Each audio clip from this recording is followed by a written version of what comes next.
We are live. Say hello to YouTube. And we will wait a few more minutes, maybe. There was 9 people. 10. Okay. Oh yeah, Matt just digged interested. We still wait for Arian, Andy, Damien, and Ryman. I don't know half of these guys. Never mind.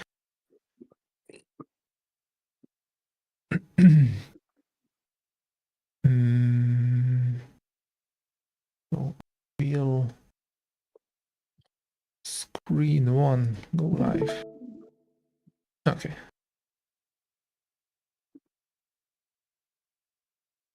Because YouTube has a big lag, so it's easier to stream here too.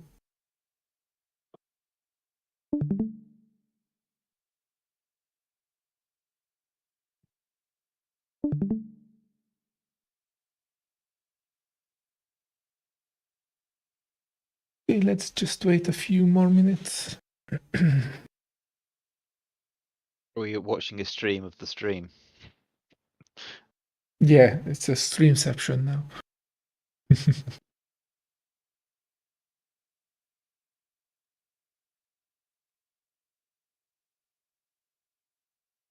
Lovely porky car. Okay, let's go with this one. It's not that important. So 99 cup, type 911 cup, type 992, blah, blah, blah. 4 liter, flat 6, 510 horsepower. I don't see it. Oh, it's there. A lot of rev range. Transmission, 6 gears, etc., etc. Very nice car. What is important for us is, as in real life and in the game, we have adjustable ride height, camber, toe. Sadly, the caster is not adjustable, although it is bumped up to a pretty high level by default. I will talk about these. And caster 2, just at least clear what it is. It's double wishbone multi-link, so pretty high-end geometry is kept during body roll. That's what's important for us. And 1,260 kilos for that power and rear-wheel drive without traction control. That's a pretty hard car to handle, although it has big rubber at the rear, I guess. It does not say the size. 41 inch? I don't know. Never mind. The car has TC by default, by the way. It's just disabled in the ACC version. So it has the hardware and the ECU is capable. It's just disabled. So let's start with first setup screen also.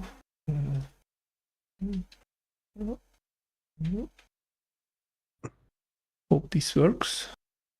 Didn't use it for a while. Let me change the color somehow. Need some red. Blue. Okay. Maybe yellow. Green. Green. Nice. First setup screen, tires, although it is tire and suspension geometry. So, but they named this way. Most important thing is the pressure, because there's a joke that ACC is a tire pressure simulator. That's true. It is very important. The tire pressures we are aiming for at the front are, so usually we need 26 to 27 psi after a few consecutive laps. this is our working pressure where the tires work, the DAG, I think, tires work the best. So they have the most grip, they don't degrade as much. They have pretty good sidewall support in the higher part and a bit more flex and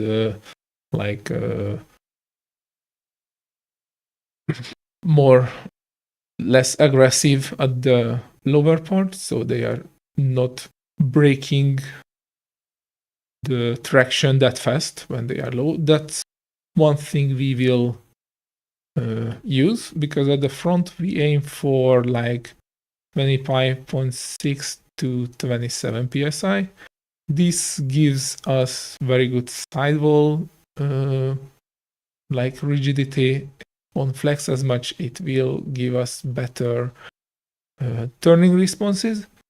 And the trick is, usually this is faster because higher pressures roll faster, and giving this pressure all around in GT3 cars usually results the fastest lap time for both. So if you do it for both 4 tires. But due to the limited setup ability of this car, we play a bit it at the rear. We go for like 26.2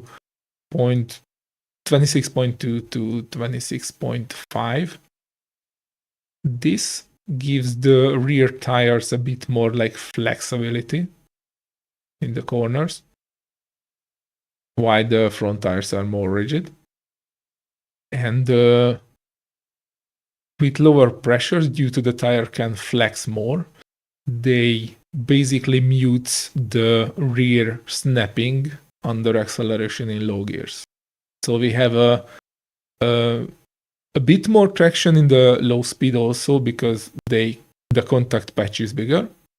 But one really good thing is they snap slower. So when the oversteers start to happen at the rear, it will happen not as suddenly. We have more time to react. Also, because our front tires are very not flexing, our reaction with the front is faster. So we use this trick to balance out the car and go around with the setup issues of this car a bit. Those are the pressures. Also, for pressure management, we need to use the brake ducts, because tire pressures and tire temps are connected. It's physics. The hotter the air in the tire, the more area it needs, or like displacement it needs. We have brake ducts to control the tire temps. This is due to the brakes working temperatures are around 250 to 800 Celsius, and they are at the middle of the wheel inside the rim. So when they are heated, they will radiate the heat to the inside of the rim, which will radiate the heat to the tire inside of the tire. This is called core of the tire. And the car is really, really in a bad position, because at the front, it's usually under pressured, and this is amplified because at the higher pressures we are running at the front generate less heat also. So we always, or at least until it's like 35 degrees, very hot, we always want to use the least brake ducts at the front, which can be used on that track. Because if you close it too much, the brake ducts the brakes will overheat, and because the front is weighted during braking, even with very low brake bias, you will generate much more heat at the front. So we will usually do 2 to 3 brake ducts at the front, Kyalami can barely do 2. It goes to the orange sometimes, but it's manageable. Like, for example, Barcelona, no way you will use 3, because in 2 you will like cook your front tires in the first section and you won't have any stopping distance in the chicane. And the rear is the complete opposite. The rear tires are stressed a lot. We have a few micro slides or even big slides. The weight is at the rear due to the engine. The rear tires just work much more. And we run a lot of positive toe, I will talk about later. So that also generates some heat. So we have the complete opposite issue at the rear, which means we want to open up the brake ducts usually as much as we can in order to not heat the core of the tire, because we have enough source from the outside of the tire. Back to the first page. Toe. We can adjust toe. It is not working with me. Okay, this is toe, which is basically the where the front tires are aiming. This is toe in, because the tires looks inward. This is toe out, because the tires look outward. In ACC, we use positive and negative toe. You can think about it as where the tires looking. If they look like they meet at the negative, so back of the car, it's negative toe. If they meet at the positive, it's positive toe. So positive toe, negative toe. Positive toe generates basically it generates stability. It does not want to let the car rotate. It's more useful in the rear. At the front, usually road cars use positive toe. It's a very deep topic. So this is stability. And negative toe is rotation. The more you give, the more it has. The car usually don't have issue with turn-in rotation, so we don't use too much toe at the front. Also, front negative toe is like 75% is just feedback. It does not make the car, apart from the Ackerman effect, doesn't make the car really turn in more. It just makes you feel you have to give the car more input at the entry of the corner, and you will give much input. But if you do the same input with negative and positive toe, you will almost get the same turn-in. This is only for the front toe, by the way. Turn-in effect, like how much the car turn in. At the rear, usually race cars are, so usually the front is run with negative toe. If you give too much negative toe, the car will start to feel very vague, but very snappy to turn in. At the rear, it's the opposite. Usually, we want positive toe at the rear, even just a slight, because rear negative toe let the car rotate more, because the rear steps out a bit more and you generate more yaw angle. While the positive toe tries to keep the car during turn-in and during acceleration, so only during turn-in, more straight. So this counters brake a bit. The real trick is with rear negative toe is you get a better exit capability of the car, so you can accelerate faster with it than with positive toe. But if you make a plot like this with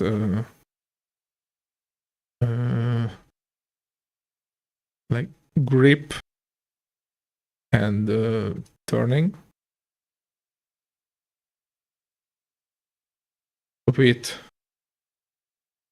negative toe, blue. With negative toe, you get a lot of grip. Can I?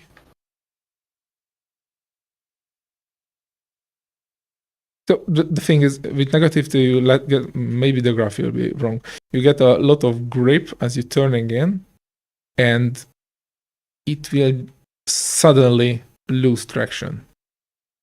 While with positive toe, you will lose traction earlier, but it will be more granular. I think this graph is wrong, but the thing is, what you will feel is that you have more grip with negative toe as you come out from the corner, but when it starts to slide, it goes down very fast. You lose the grip. While with the positive toe, you will start to slide earlier, but you can catch it easier.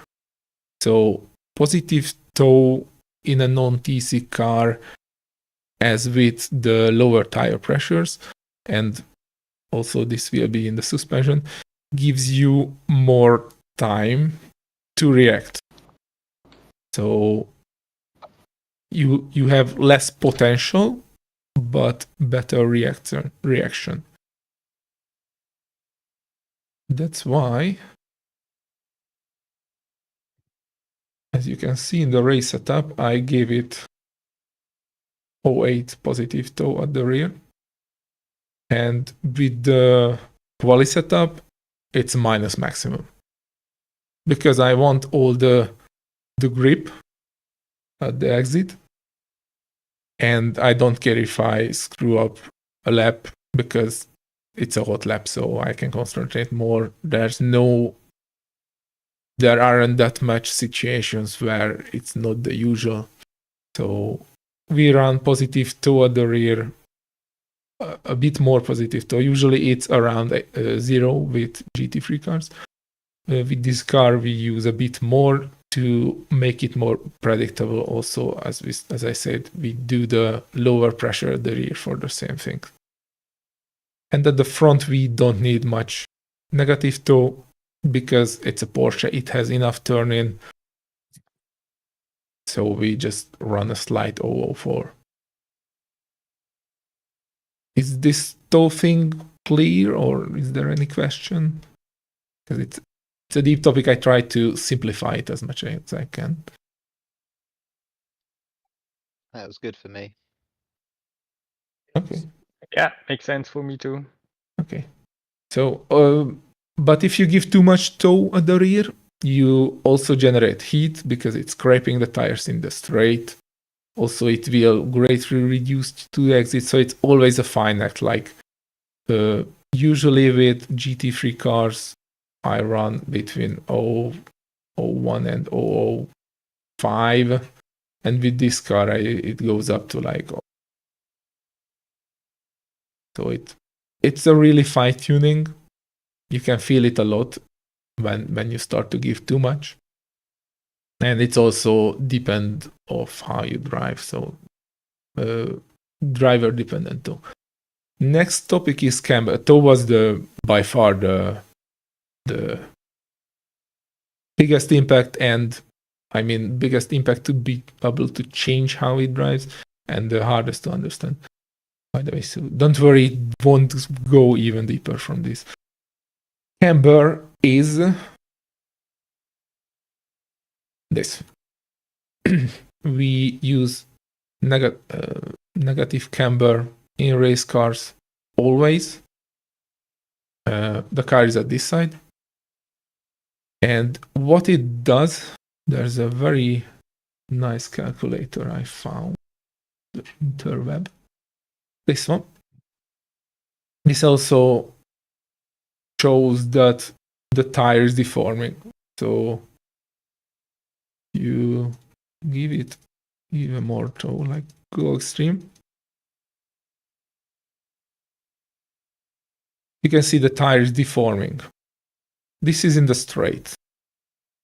And straights are usually not an issue, apart from braking, but when you start to turn and the body start to roll, you see that the outer tire, the left one, which is loaded more because the weight transfer loads the tire, have more contact patch. So we have more rubber on the road physically while we are turning on the outside, which needs the more rubber. So camber is for this one. But too much camber start to do a few weird things. One is it degrade the inside of the tires more because you roll on them. Two, it will make the temperatures uneven between the inside, middle, and outside of the tire surface. And too much heat difference will degrade the tire due to delamination. So we want to avoid like over 20, 30 Celsius difference between inside, middle, out. Another thing is during straight line braking, you lose your braking ability because you don't have that much tire on the road. And due to this, and also like a high camber makes the car a bit like snappier, because when the tire goes over the slip angle and it starts to lose traction on the rear, it won't flex as much, and you go from like a very big flexing of the contact patch, like contacting this much, you go suddenly to this, and you have suddenly even less traction at the rear because it starts to spin. So maxing the camber with this car is, I think, not as good. It can go very extreme. I think 4.5 or even 5 at the front and 4.5 at the rear. So a lot of camber it can be done, but for most tracks you need like 4.5 to 4 negative at the front and to 4.2 to 3.76 at the rear. Usually I prefer higher life over like a very fast thin time, like initial time. So when I do the setups, I watch this fuel strategy part, the wear to not be like huge. Usually at the front it's like I don't know, like 2.8 and 2.85 the difference, and the rear is where I try to keep it like not much more extreme than the front. Because if you wear at the inside, you will start to lose grip, and you did not even start to wear outside. So your physical did not use as much tire as you could. So on the long run, high camber will make the car sliding more and less grippy. So those ranges are where I found this car most like dependable. Still has good grip, it still has good side support, but it's not degrading the tires as fast.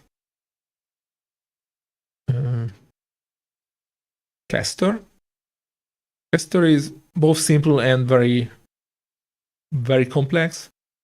We always run, I think negative. No, it's positive. Caster, which means like how forward the front of the car. So this is the front of the car.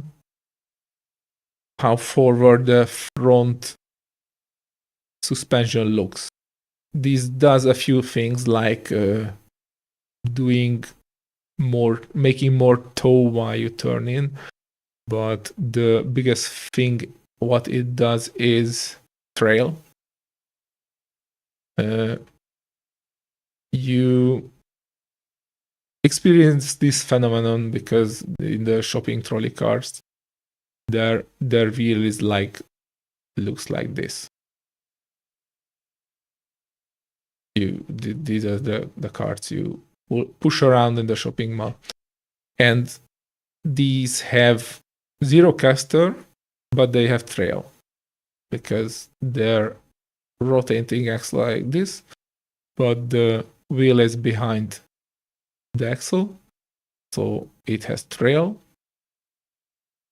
Opposite of this one, but it makes no, it's the same because the contact patch is here while it's here, and the lead point is here while it's here. This generates a stabilizing effect. So high caster makes the force feedback better. It wants to straighten the front. Your wheel want to make the car go straight. Usually you should run as much caster as you can, but there's a point where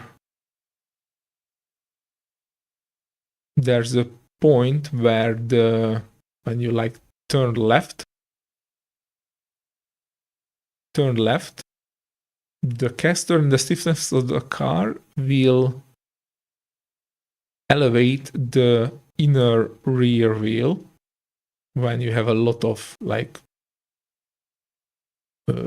steering angle. It will elevate the rear wheel and you suddenly use traction at the rear. Like prime example for this is Barcelona first hairpin after the straight at the middle of the part. If you have too much caster and you trail brake a lot, the inner wheel can lift off and you suddenly get a spin. So you should run as much caster as you can before you start to get first gear trail braking snaps. Then you should lower your. Any question about this page?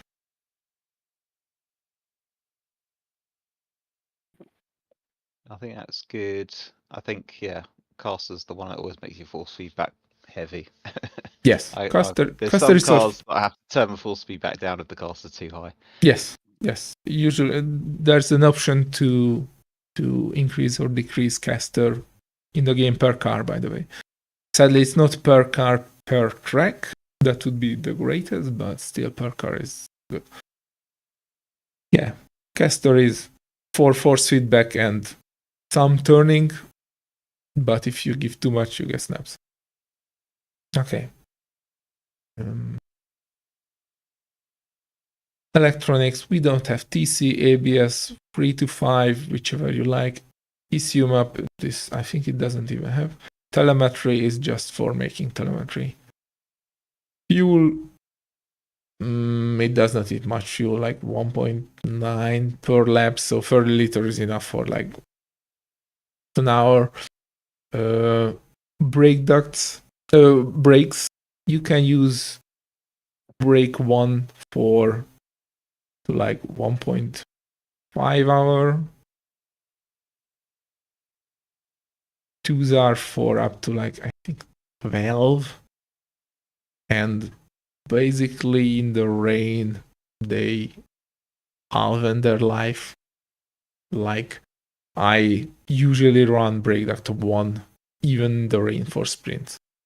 Because we don't have huge rain in the area, just a slight dripping. So that's it. So brake duct 2 for endurance, 1 for springs. They have a bit different working temperature, etc., but big issue here.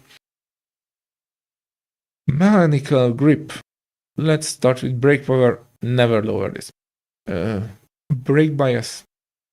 We all know the higher the number, the more at the front brakes. This is not like the front brakes 58%.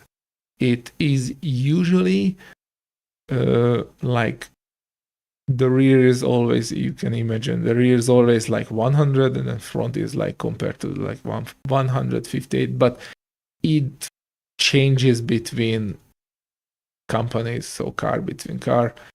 Don't compare brake bias between cars. There's no reason. Always compare for that car. Also, don't compare brake bias between setups, because if the car has a lot of rake and soft suspension at the front, stiff at the rear, it cannot run as much brake bias while it still has the same braking behavior. So brake bias is always car and setup dependent. There's no reason to compare it. You should run as low as you can, which cooperates your ability to trail brake and like braking in the fast corners. Usually the second is the issue with the Porsche. Steering ratio is personal preference. The higher the number, the more you need to turn the wheel, the steering wheel, to do the same amount of wheel rotation. So the steering will be like, you have to turn it more, it will be a bit muted, you will be slower to react, but you will be more precise. And the lower you go, it will be more reactive, it will, but you cannot be as precise, and it start to exaggerate your input problems, like you start to scrape your tire too much, etc. So it's personal preference, whatever you like. And the only meaningful changes for car behavior here are the anti-roll bars. Anti-roll bars are basically torsion springs between the wheels. So this is how they look from the upside. They have two fixed points, or it's a tube, which does not let them move. So it cannot move anywhere, but it can rotate inside these fixed points. So if one of the wheel comes up, the anti-roll bar tries to elevate the other wheel. The higher the number, the stiffer the bar is. So it flexes less, so it gives the torsion to the other wheel more. That's why it's called anti-roll bar, because from the rear,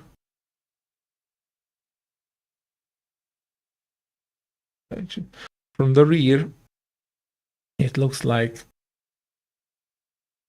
if this goes up, it tries to elevate the other part. It does not let the car rotate that much. It tries to counter this movement.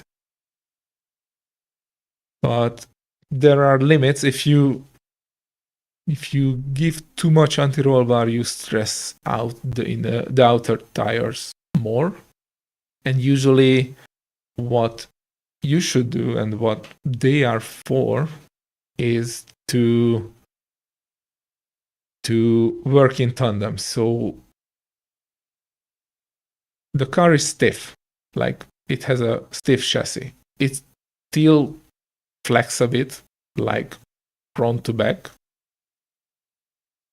But when if you stiffen up the front anti-roll bar and the car starts to rotate, the front wheels won't let it rotate because there's a stiff anti-roll bar, while the rear let it rotate. And since the car is stiff, the side load will be transferred to the front, which means the like we turn to the left, the outer tires will be pushed to the ground and it starts to lift the inner tire.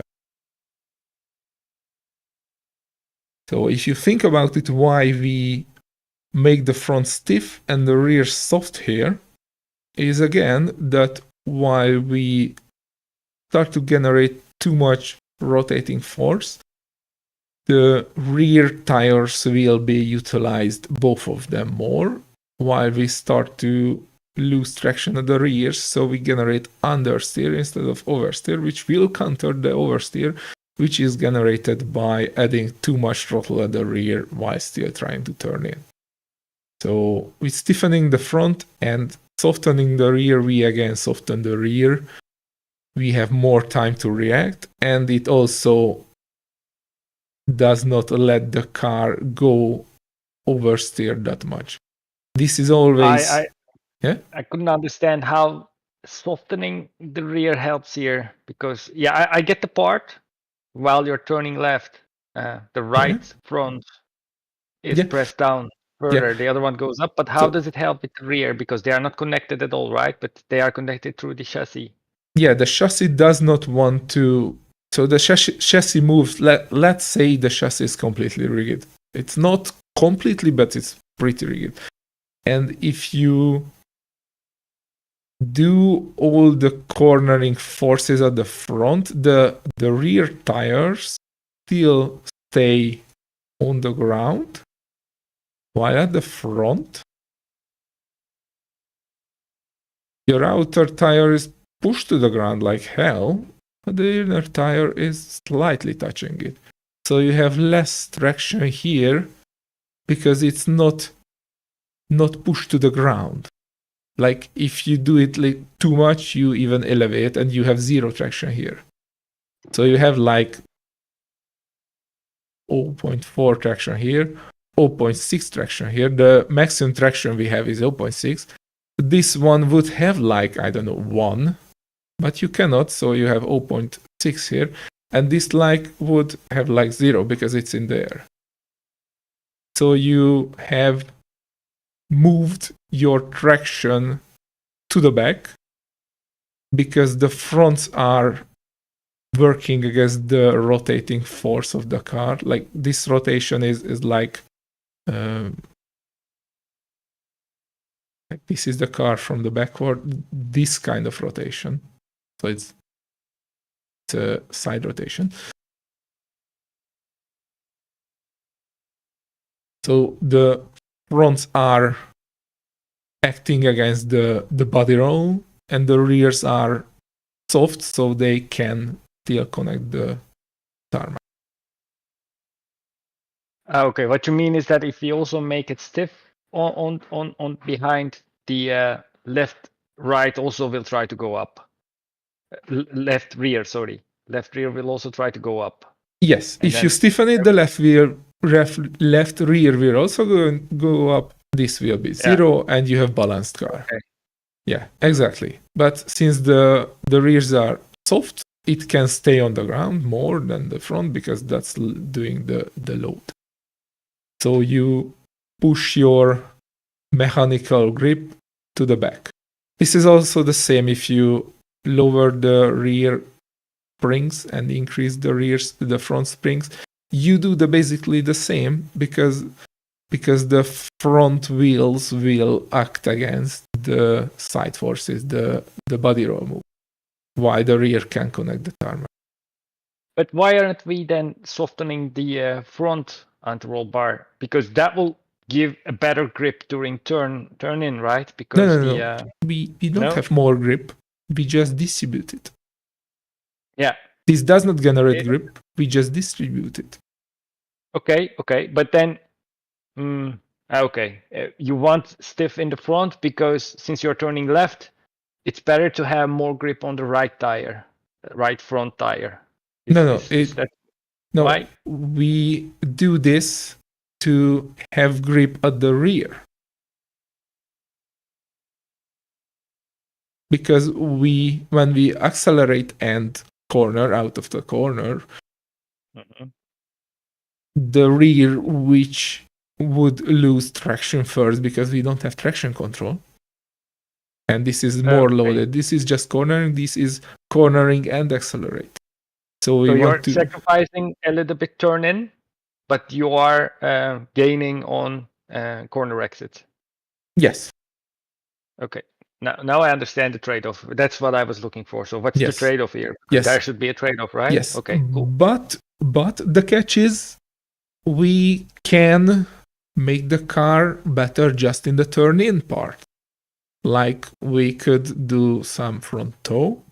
Also, what will come next is we have dampers, but we can change it. The last portion, which is rake. Rake is the difference between the front and the rear of the car. So as you can see, the front right height is 72, while the rear is 116. These do a few things. One, it elevates the rear, so the rear diffuser does not work that much. So like in a stable configuration, it has less rear arrow. But since the front of the car, so we rotate the car this way if we increase the rear right height, and the front of the car has a distance between the front point where it rotates. They don't show the rake angle on the Porsche setup, right? Sorry, what? What's the? You usually show the rake angle, don't they? Rake angle? Down the bottom of the setup window. Yeah, you mean the arrow balance? Yeah, so we don't have that. We don't have that here. I don't know why. I think they do not have the. Yeah. But they still Strange. do the same. We just don't have that. Yeah, I understand, but it sort of shows it a little bit better. Yeah, that helps a bit, like lowering your rear ring and increasing your right height. You can have the same-ish static arrow, but arrow is always dynamic, so that's not that simple either. Sure, this is the first thing I really played with, and yes, that's one of the first things you should do if you have a good setup already. And this is the thing I could feel the difference the most with understeer and oversteer. Yes. Lifting the back up. Yes. Made it rotate more, and obviously sacrificing grip turning in, I think, for me anyway. Yeah. So as we increase the rear right height, the front right height will go lower because this is our rotating point and there's a distance between the front splitter. So if the rear goes up, the front goes down a bit. The closer the front splitter to the ground, the more aerodynamic downforce it has until it stalls. But this car does not have too much aero.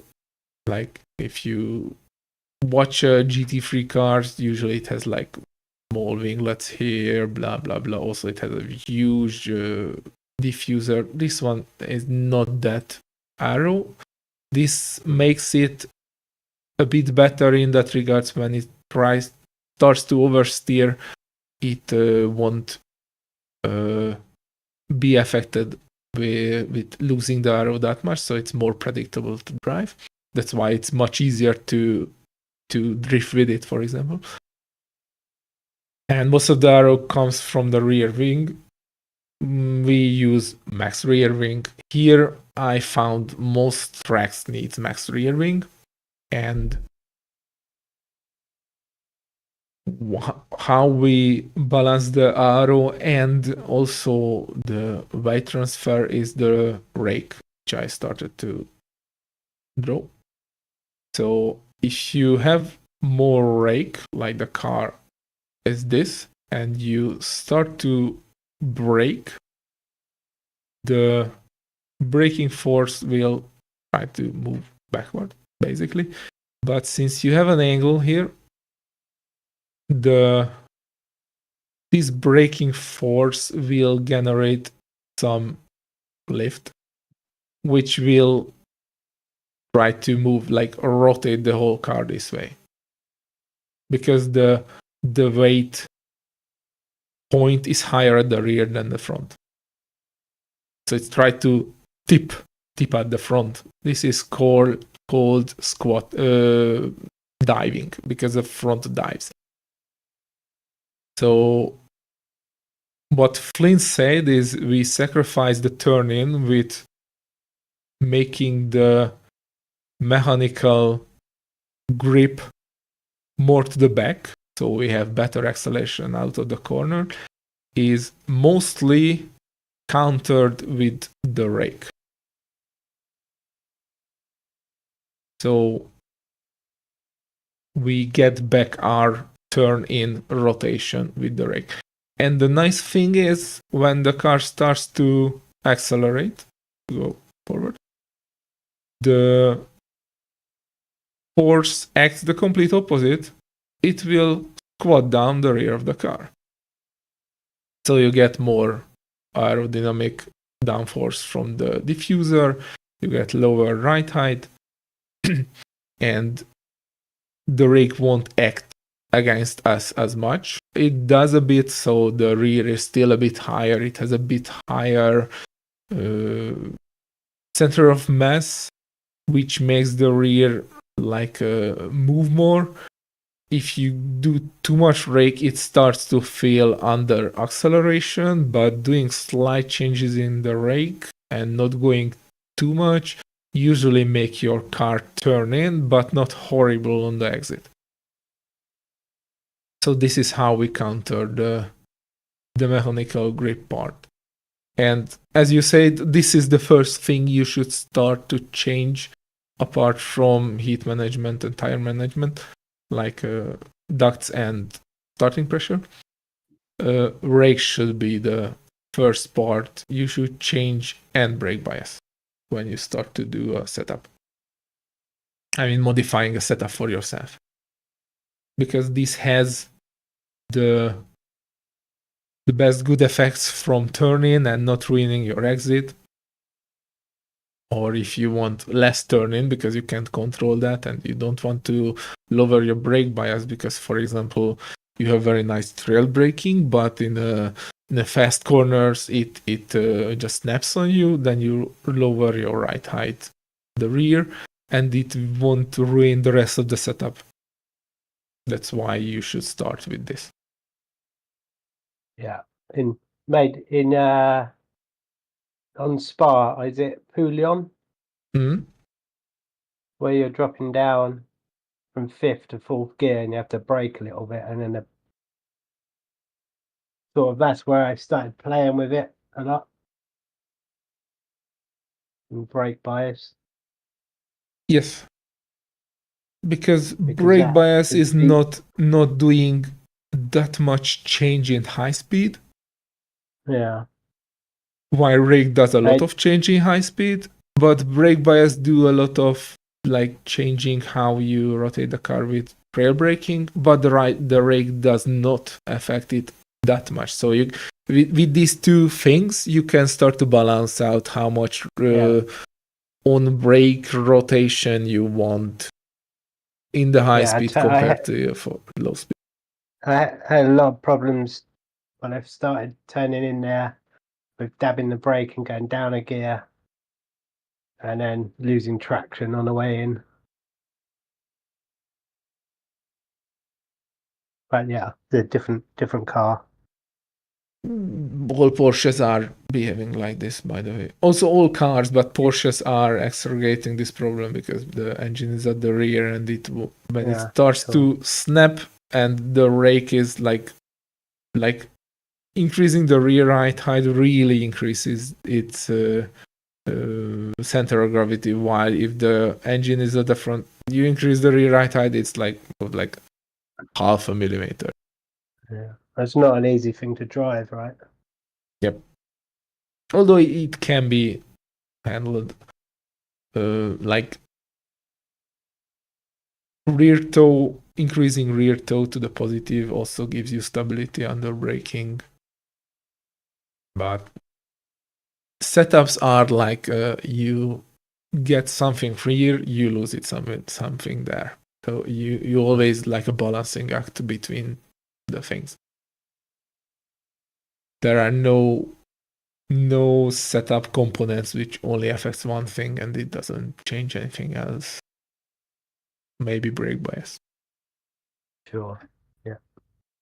Makes sense. Okay. I think we went through everything. Any question? Or you are tired already?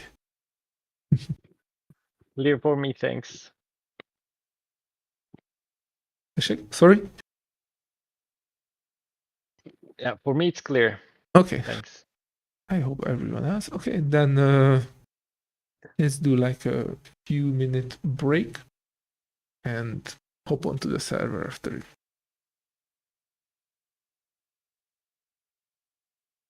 Are we going driving? Yep. Maybe we'll drive.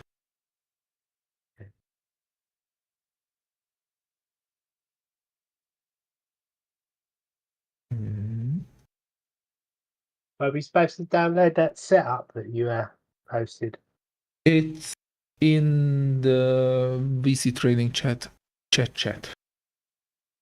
if you click on the open chat balloon in at VC training, you will find it.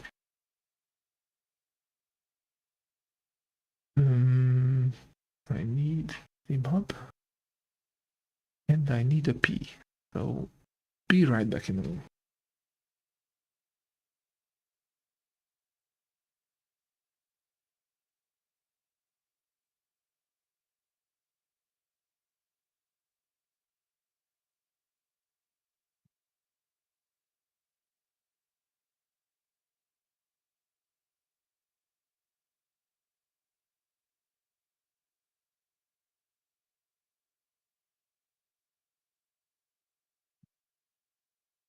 Where do I find the setup, guys? It's in the VC chat. Okay.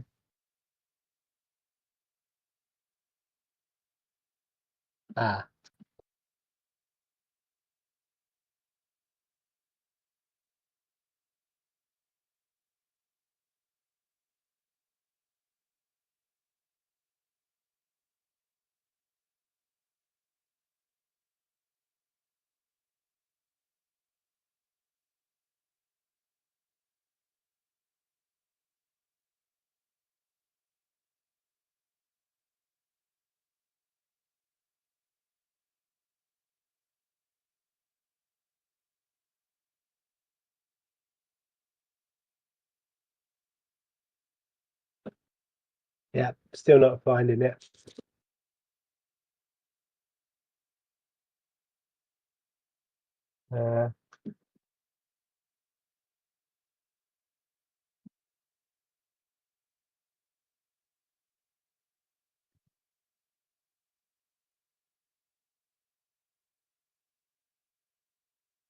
If you are watching the stream, top right hand corner, there should be a little Start my chat VR. icon.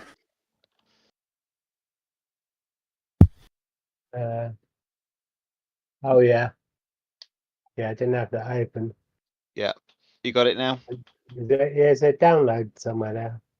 I think it's the last message in there, and there's a little arrow button.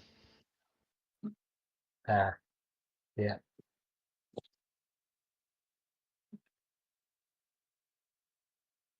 Did you find the setup? Right, yeah, I found it. Where am I downloading that to? You have to copy it to your C document. Assetto Corsa Competizione setups. Porsche 992 Cup and Kyalami. If you don't have the Kyalami folder, then just Yeah, I do. okay. I think it's filled with dodgy setups from Thursday.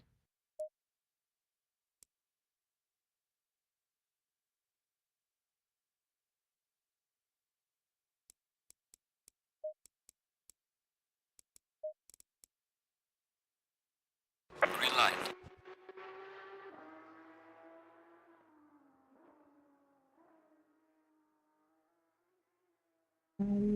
Why? Oh, it's black. Yeah, Okay. I think I've done it.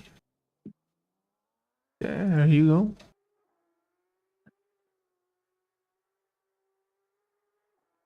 Okay. Setup.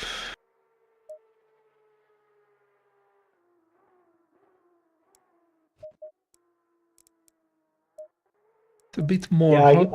I completely forgot to load my setup in the second race on Thursday. That doesn't help. No, and then I jumped the start, bounced myself off of Chris's BM coming down the hill, T-boned the barrier, Low tire pressure. Stay clear of and the I done a curbs. stop and go bid through the pits and got a stop and go. Yeah, That's not a good way to start the race. you could use that as an example of how not to. I mean, if that was the start of the endurance race, that'd be pretty bad, wouldn't it? I mean, it was like a lap down by the end of the first lap. Well, it's better to do that in an endurance race, to be honest, because you have more time to. Yeah, I get. Oh, yeah, I guess that's true. Yeah, but you can't change the setup, right? No, you can. Oh, sorry. Yeah. I also. Should we do a track walk?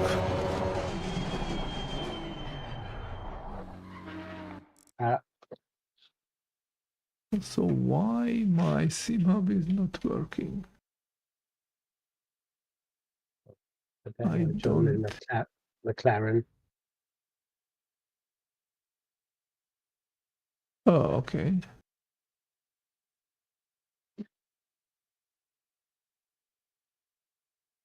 This is the PSTC.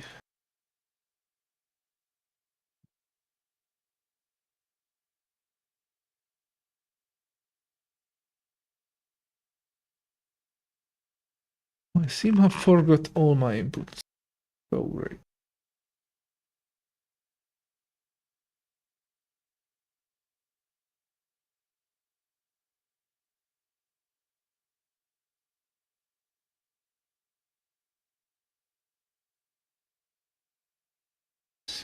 Front.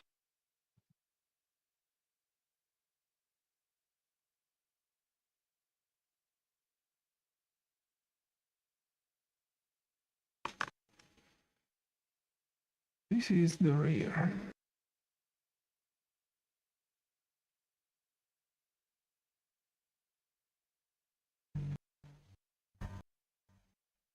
Uh-oh.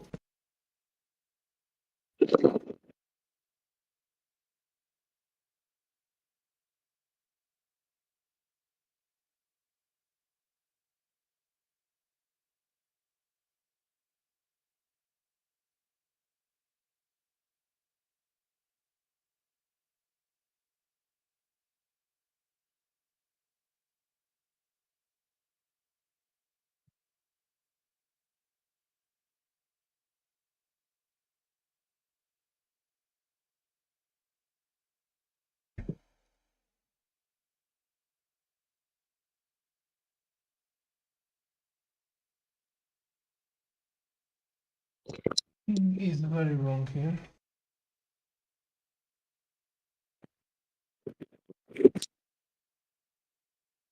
Okay. back. Finally. So, do we need a track walk, or you just want to drive? I'm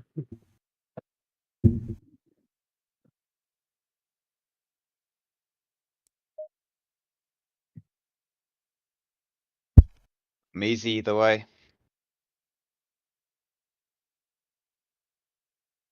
Sorry, what?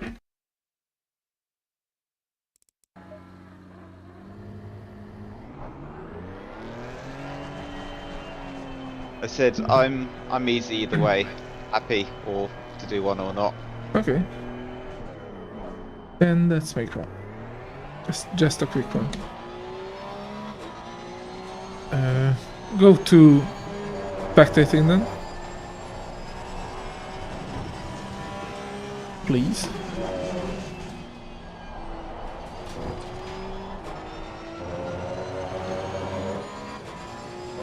So are we back to stream?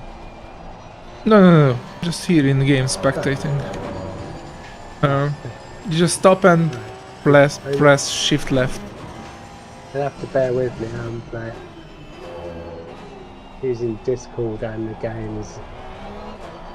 Right. We can do it on I Discord might- if you want I to, might like do a bigger track guide.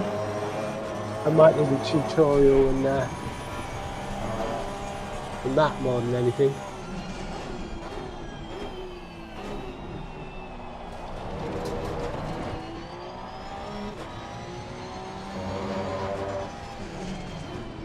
Are you watching them? Oh yeah, who am I watching? On board with you? On a speed on board, yeah. Oh yeah, okay. Okay, so first corner, first thing, the car only goes to first gear during rotation. So you approach this corner, you brake a bit before the 100, like this much. Downshift to first gear while aiming slightly, like halfway the track. Downshift to first gear, rotate, and before you accelerate, you short shift to second, and then you start to accelerate. Flat out here, do not hit neither of the curbs. Try to stick like 2/3 or even more at the right, and brake parallel where that left road is exiting from this one.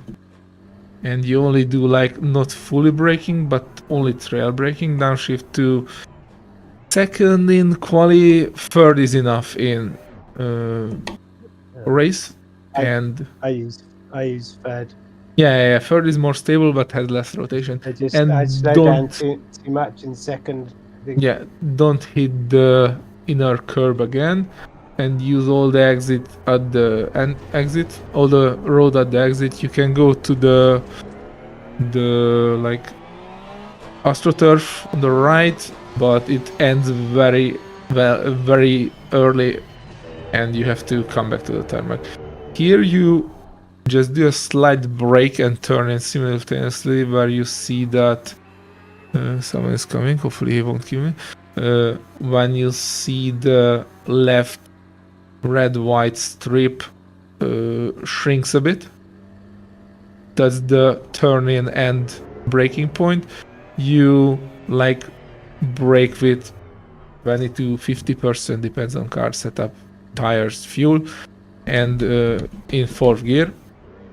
Try to hit the apex, but rather stay away from it a slightly bit, because the grass is very bumpy here, and if you hit it, you will just understeer out of the corner and you won't have time to come back. At the exit, you can use the red white strip, go to the right as long as you can, brake halfway between the 50 board and the red white strip, downshift to second, don't hit the inner curb because the car does not like your steel, start to accelerate at the apex. You can short shift to third here, it's slower, but in a race it's better. You brake at the red white strip a tiny bit, down to third. You can use a bit of the curbing here and stay on the left. and when the white part of the curb ends, try to suddenly change direction and hit the apex, but don't use the curb. Third gear, you can short shift to fourth. Yeah, I was going to say I short shift there. I just Yes. Short shifting find it to really fourth difficult usually to get helps into that. rotating the car a bit because it does not squat the car as much. A brake here parallel to the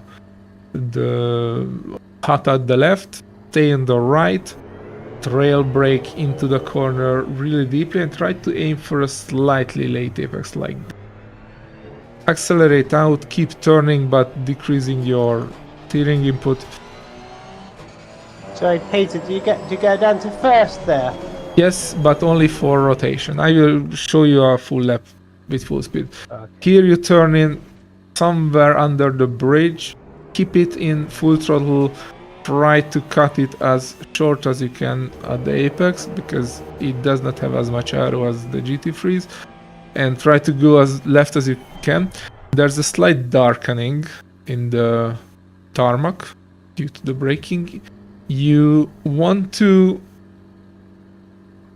stop rotating to the left and try to like aim the Fanatec board or the blue boards there.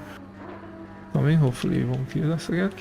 Blue board while you are braking. So you will brake like straight-ish this way and you start to rotate your car as it slows down. Downshift to second.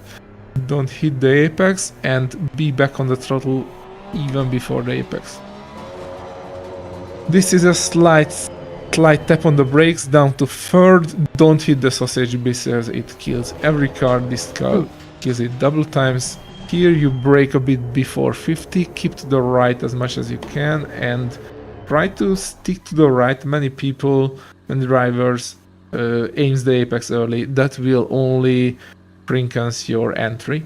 You try to stay straight to the right as long as you can and trail brake, rotate the car to have a late apex to have the best exit acceleration.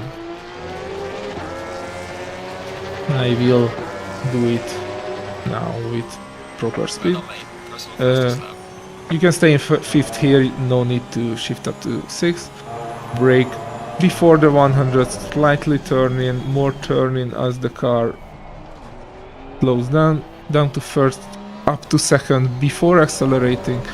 Max grip here, down to second or keep it in third. I use a bit too much because I have cold tires.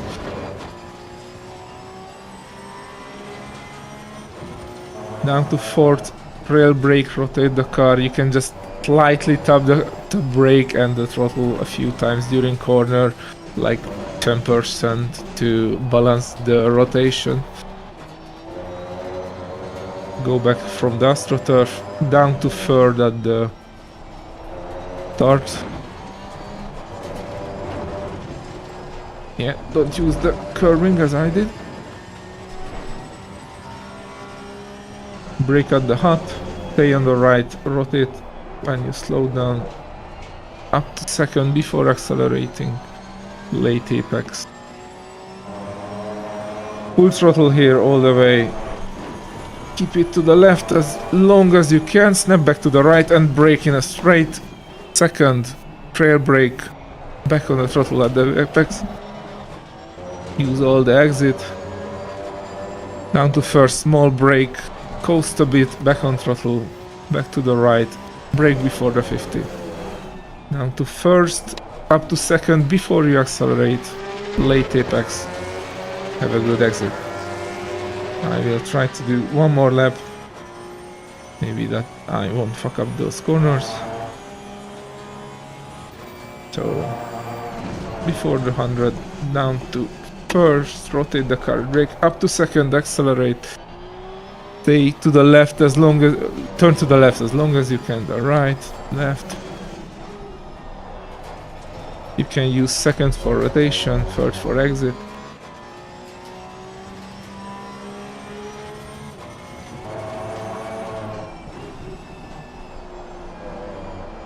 Play with the brake and throttle. Move to the right, between the 50 and the white red strip. Down to third and only like trail braking only, no full braking here.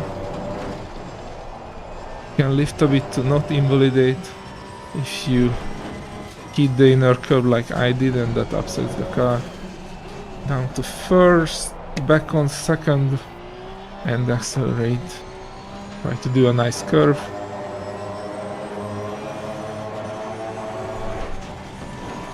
Turn left until you don't have to straighten.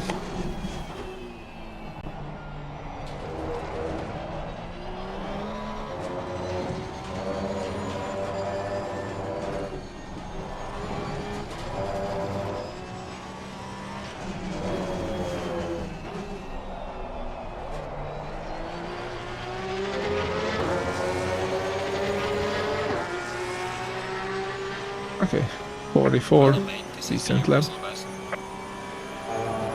Someone just left. Okay guys, you can... I will do a few more laps if you still want to spectate. You can start to drive, then I try to watch for your driving errors, issues. Do some coaching.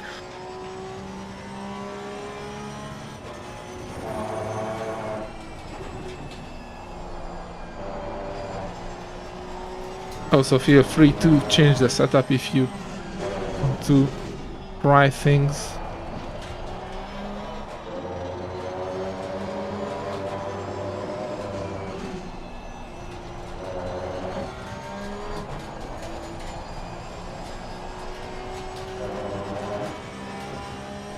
Also at the right-hander in the dip before the big hairpin at the top, it's better to lift at the entry of the corner, but for that you have to feel like, okay, I won't make this corner flat out, so I lift a bit now. And it's not that easy to feel like which trajectory you will get, but you lose less time if you lift at the entry than if you lift at the exit to not invalidate your lap.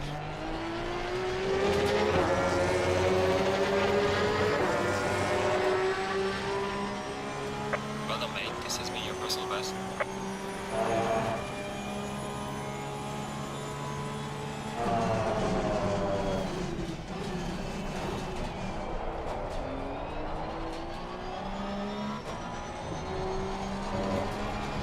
Should I wait for you, Mita? Do you want to follow or just drive? Yeah, I want to follow. Okay, I I'm wait on for cold tires actually. Just came from the pits. Yeah, I'm behind you. I go easy first so you don't have to kill your tires.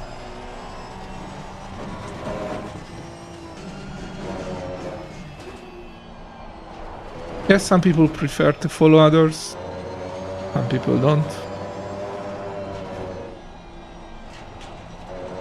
It's a viable tactic though.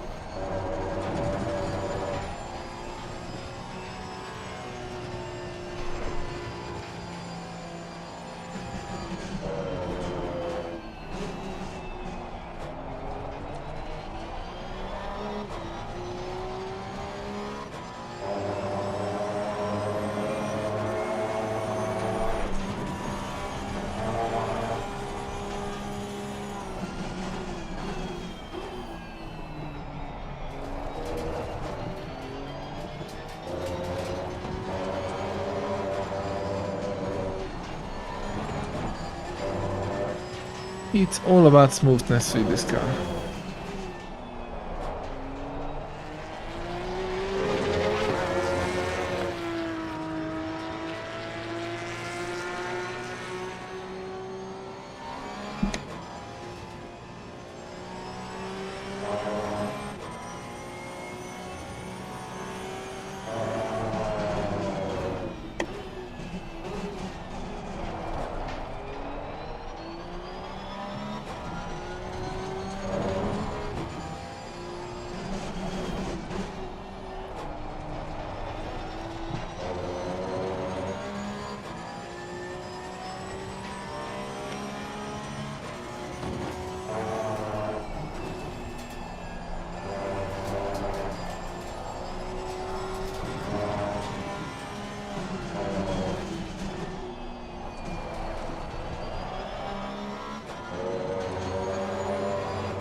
How do you like the setup, by the way, guys?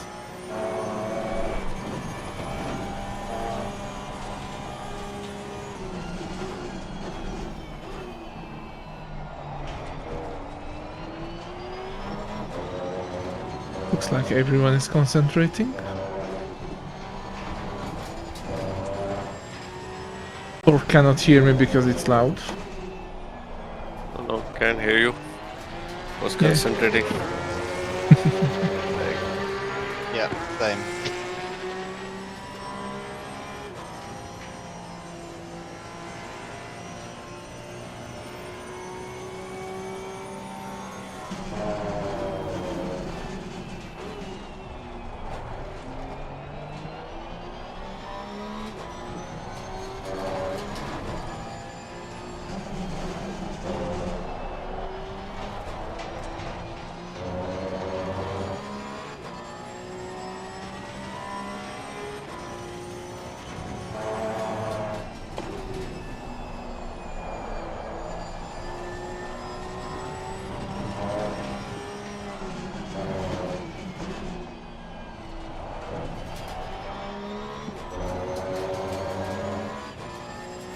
Got really hot front tyres, but really cold rear tyres at the moment.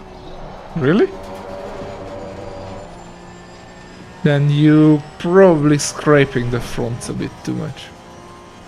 Yeah, Because probably. usually the fronts are a bit cold, like barely green. What are your pressures? 27.1 at the front, Hmm. and 25.75 at the back. Okay, then you definitely scrape your fronts a bit. You can try to increase your steering ratio so you won't give as much input.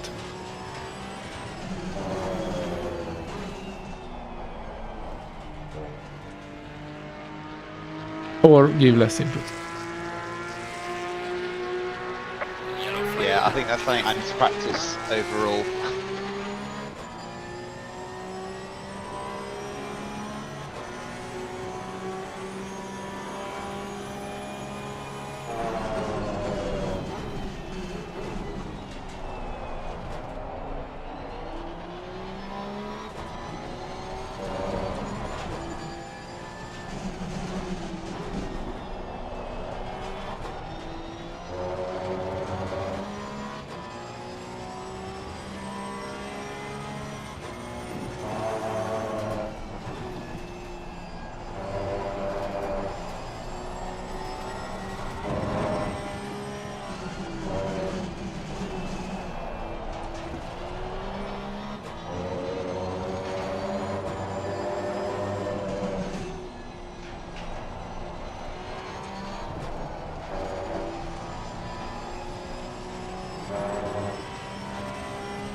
So if anyone thinks he starts to get the feel of the car and needs some like spectating from me to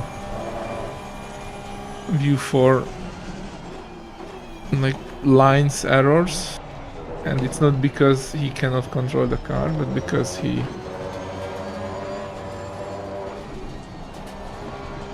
don't get some of the track or something, then shout at me. I will go back to the pits and watch him.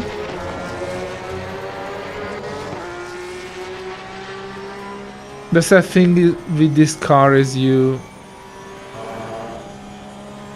need training first with the car itself.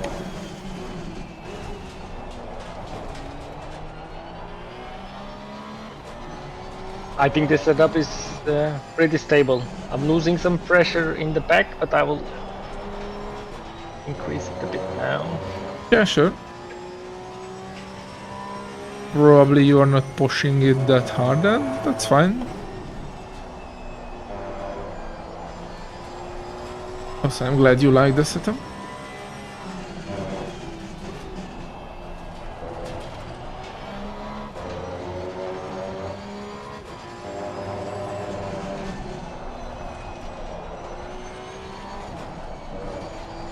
Or you just increase your brake bias and that's why you don't get that much heat at the rear.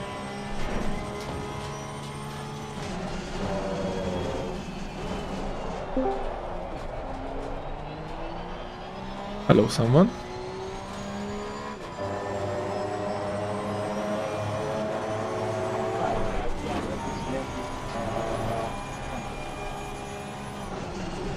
Whoever is talking, he is very, very quiet.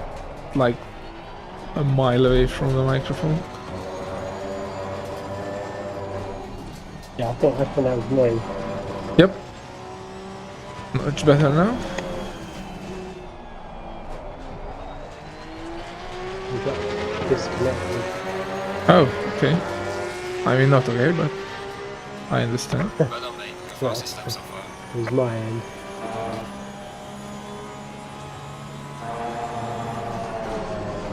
That's What did I miss? nothing, we are just driving. Also, I said if anyone needs like input for driving lines and things like that, tell me, but sadly I cannot help with car control that much. I will try to finish this lap.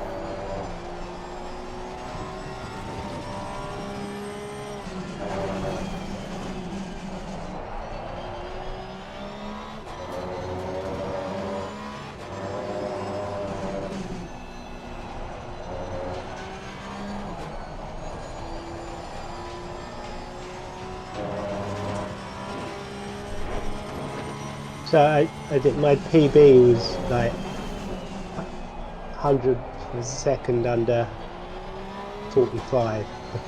Mm-hmm. Just that was the sort of goal I was aiming at. So yeah, that was one lap. Is your PB done on the quali server or it was with the race at Thursday?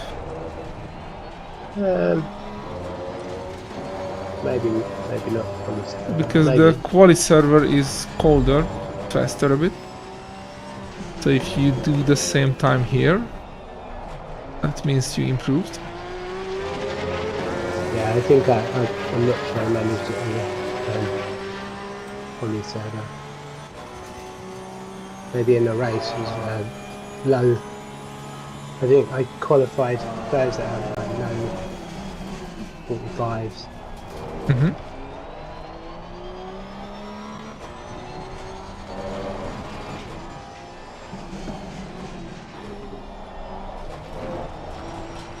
Which I'm sort of happy with, but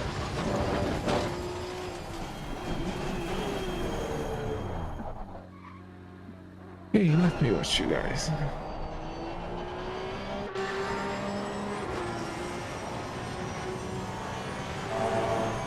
I'm watching you, Mr. Gale.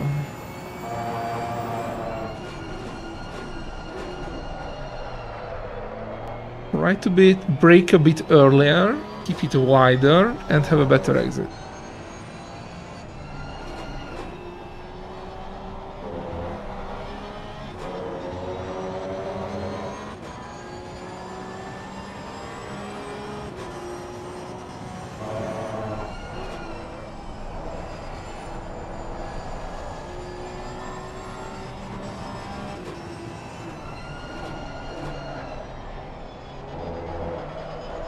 Don't hit the curb.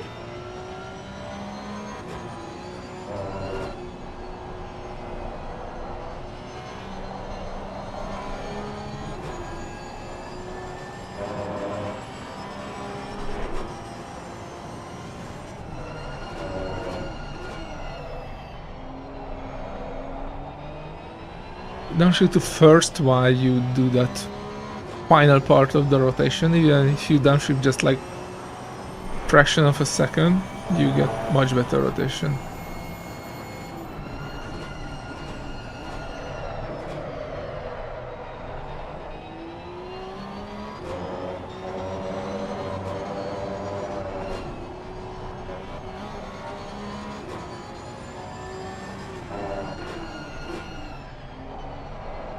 Also here, like stay on the right longer, then shift to first and do a sharper turn to have a very late effect. Cool. Thank you. It was for Mr. Gale.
So here in this fast left-hander, try to stay on the right and suddenly turn in. Like you are turning in with smoothly. You try to stay on the right as long as you can, then suddenly turn in, which means your exit trajectory will be more to the left, which means you can have more entry space to the right-hander.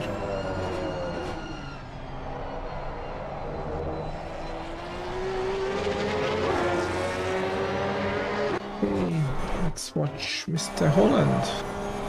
Thanks for that. Sure.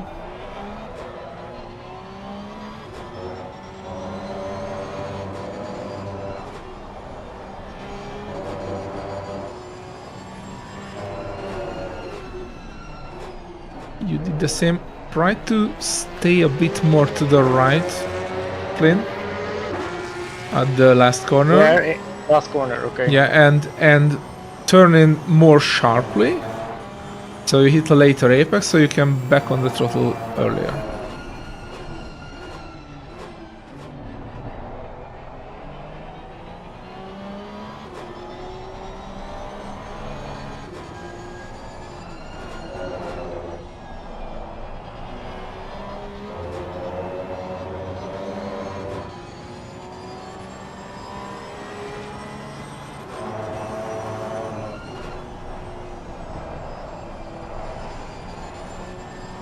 Nice.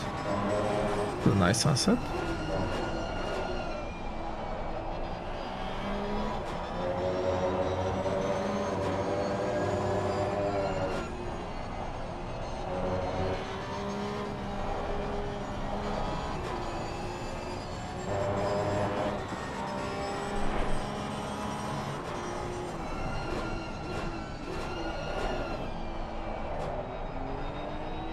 Very nice. Rotated it nicely.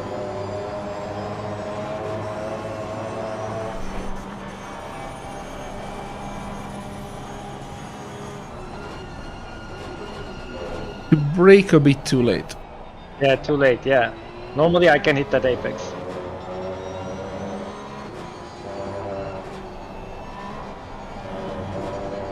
Stay right here. Yep. And turning first gear. Too late now, but next time, turn in first gear, and you have like a bit more like V-shaped corner. So you do the rotation with first gear at the apex, or even a bit before apex, and you can be back on the throttle earlier to that.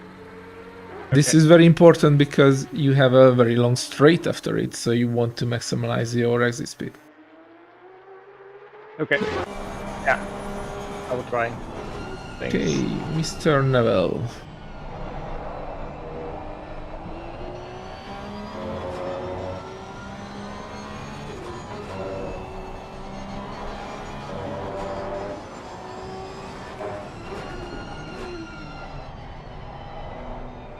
Very nice. If you would have downshift to first during the coasting part, you would have just the slight rotation which needed for hit the apex perfectly. But otherwise your entry was very nice, Neville.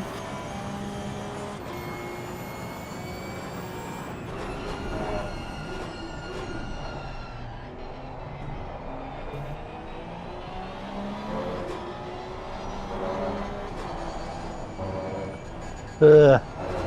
Yeah, next time. Calm down, don't worry. It's just practice.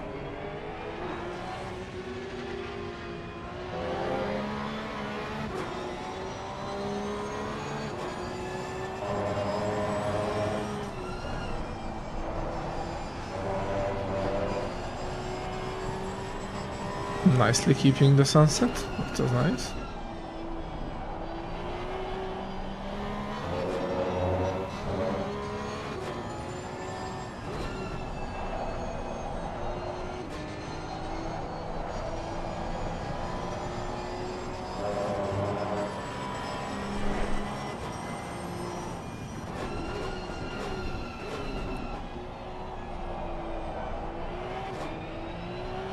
Be more patient. You accelerated a bit at the mid corner and you just killed your rotation.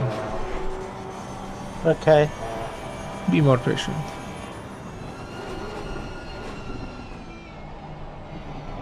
Nice. Can be back on the throttle a slightly bit earlier because you had a lot of exit space. But otherwise, the up to apex, that was nice.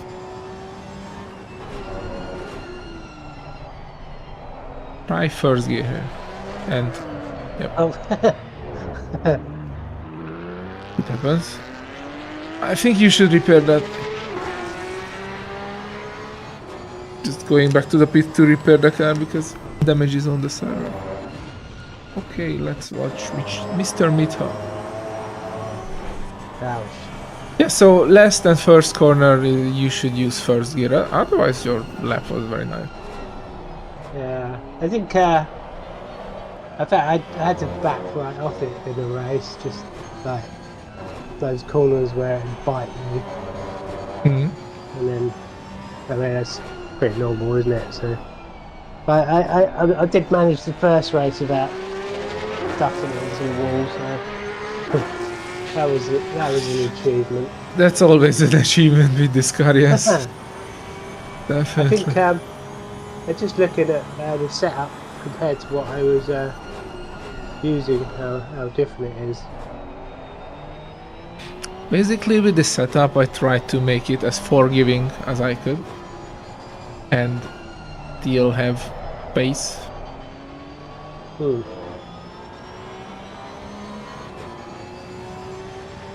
Also, it needs trail braking and smooth inputs.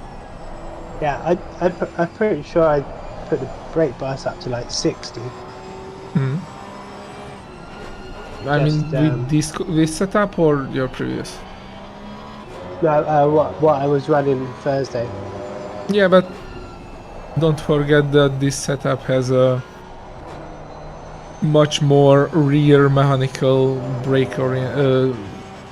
grip orientation, so you can put back the brake bias to the rear because you have more grip distributed to the rear. That's why I say comparing brake bias between two setups is meaningless. Yeah, sure. No, that's just how it was stable for me. That's gave me the best lap time. So Mhm. I went one way and then the other, and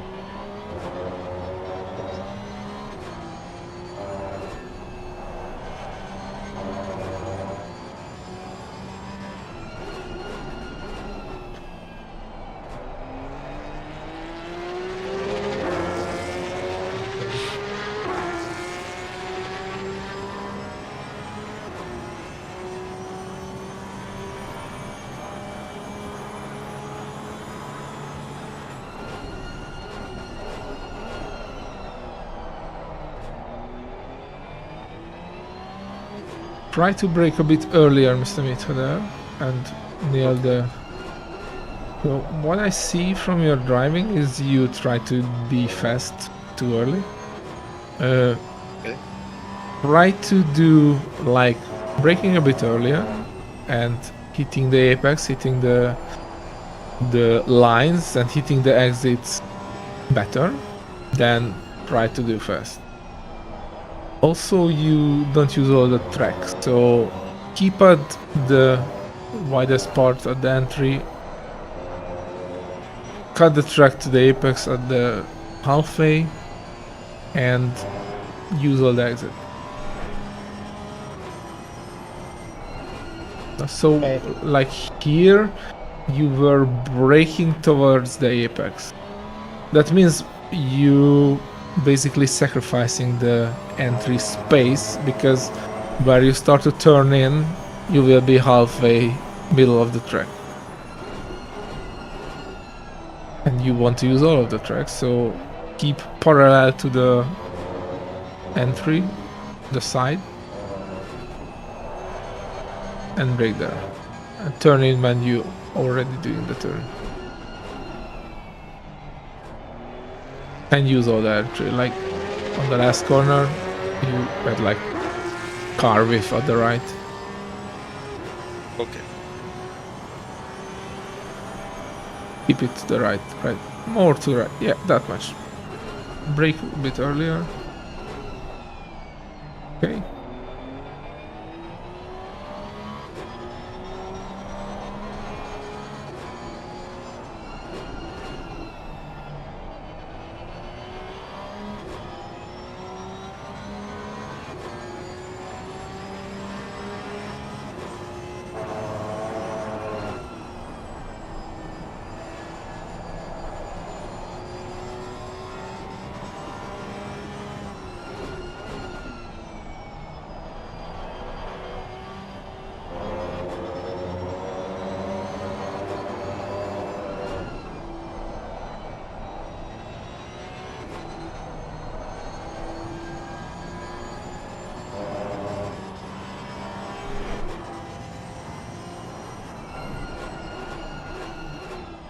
That's more like it, yeah.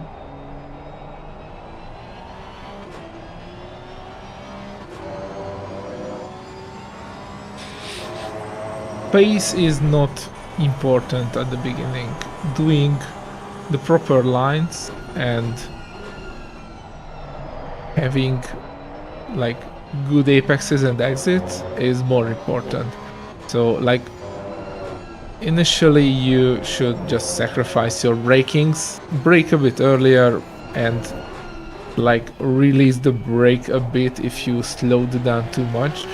But like if you brake earlier and while learning a track, so I'm talking about learning, not racing. By learning a track, if you brake earlier, you still have broke too late again. If you brake earlier, that's like 140 you brake on the first corner. So if you brake earlier, you still have the option to release your brake a bit, to not slow down that much, and hit the apex nicely, and hit the line nicely, and hit the exit nicely. This is very, very important, because if you overshoot all of your corners, you won't have the right exit speed, which means you will have a fluctuating braking point for the next turn. And you cannot build proper braking points due to that, because you would need different braking points for different entry speeds from the last corner, which is the exit speed from the last corner. So try to be slower. Don't try to be fast from the get-go. And when you nail the lines and nail the exits and have consistent like apexes and exits, then you can start to chip away your braking and gain speed and pace. This is a very, very common issue from beginners. Hello, Spro. From beginners is that they try to be fast from the get-go. They overshoot the corner. They don't have the similar exit speed as they should, and they cannot learn because they try to learn from the last lap, which is different because they had different exit speed. 140. Yep. Also, you had like very different exit speed from the last corner now. So yeah, that's fine. So try to brake earlier than you think or learned, like this corner. Then was this fine? sorry, what? This corner was fine, right? No, you missed the apex like 3 carbines. I think you do not see it. You have a small monitor? Yeah, I have a single screen. Yeah. What really would help you then is analyze your lap from an exterior point of view. Like watch your replay, and you will see how much you missed the apex. I know it's very hard to drive with a small screen. That's why you basically learn the track even better. To have points in front of you which helps you indicate where you are on the track. Sadly, up to a point, sim racing is very gear dependent.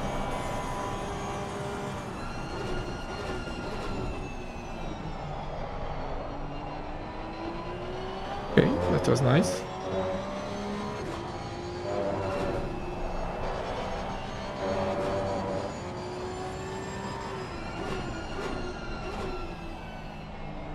Nice. Have a nice exit. Very good. Brake at like 150 this time, and if you slow down too much, just release the brakes slightly.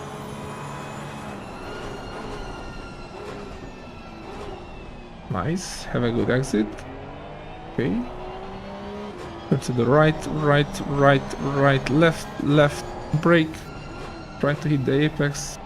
A bit better. Yeah, okay. Okay, this corner is probably the worst for you. One of the worst because you don't have much visual clues. Okay. Still, the principle is near the apexes and the exits, not the braking point.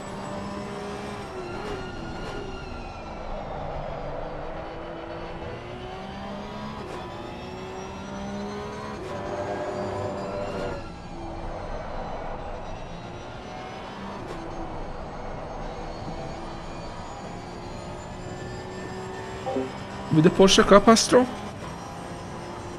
How did you like it? By the way, I released my setup today, so you can try that. Okay, who was first? Mr. Gale. Did not watch you for a while. So if you think your tires are giving up, just go back to the pits and get new ones. That's for everyone.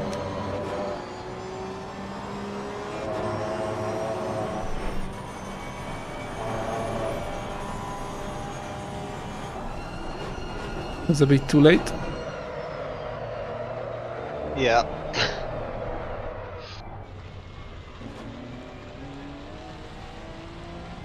And now you have very hot tires. Also, that's one other thing why I kept the rear tires like lower pressure. If you cook them, you won't get like 28 psi balloons already.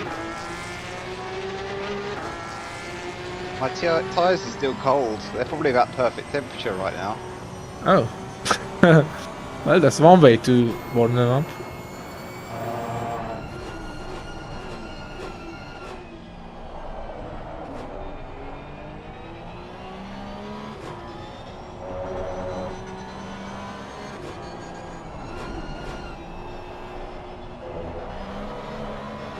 Yeah, avoid the curbs.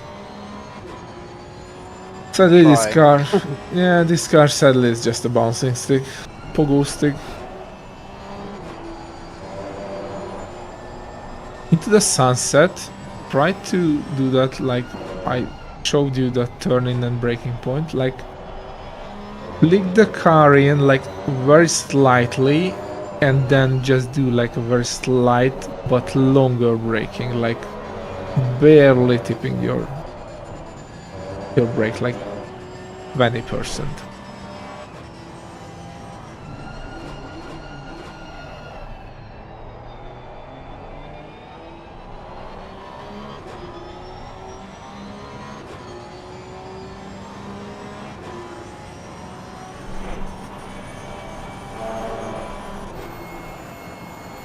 Too late.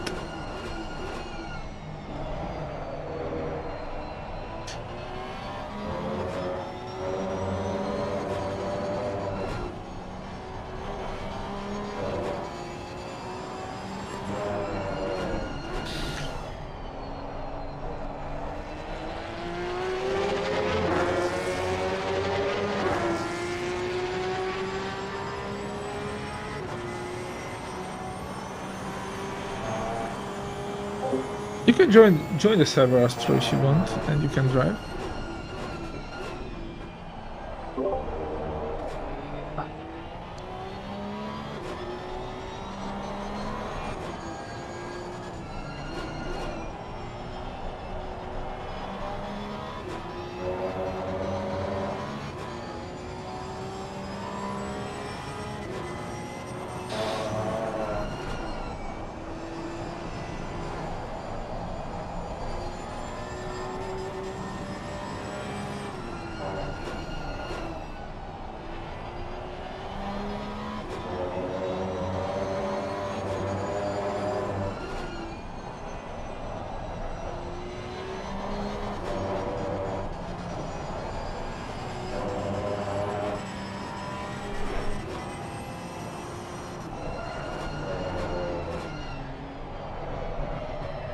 Okay, Mr. Gale, what I would like you to do is mid-corner, don't touch the throttle.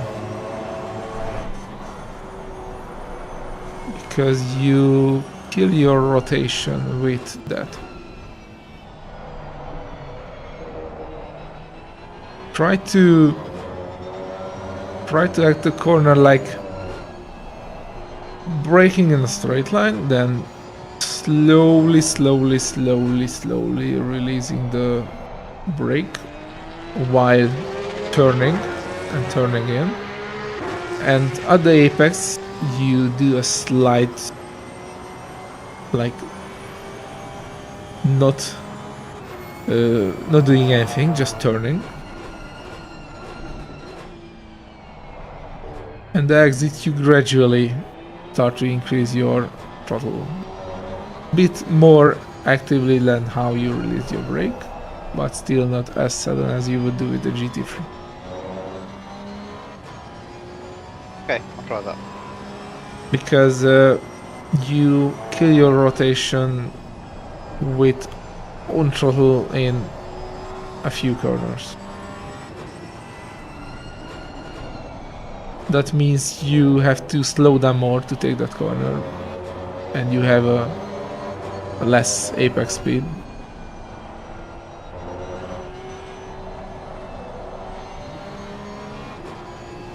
This is generally a good tip for any car in the game, not just this one. This one just shows you more because you have...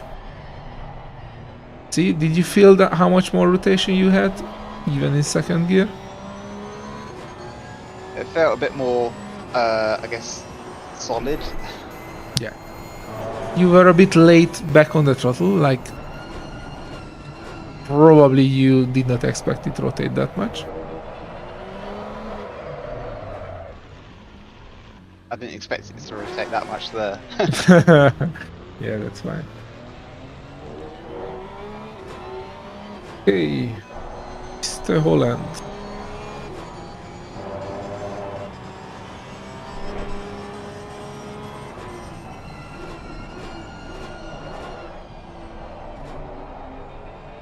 Yeah, Astro, that's definitely a thing with this car is practice, but it's very useful practice. You gain a lot driving this car in every other car because it teaches you smooth inputs on the entry due to it is a Porsche, and smooth input on the exit due to not having a TC.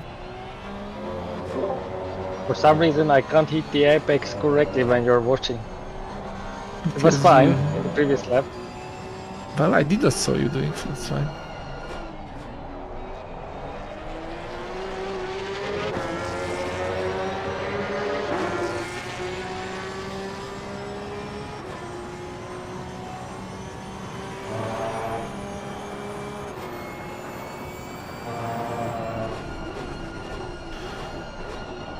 Also, if you are doing very bad lap times, don't be surprised because the server is a bit hotter than it should. We will solve that in 1 minute.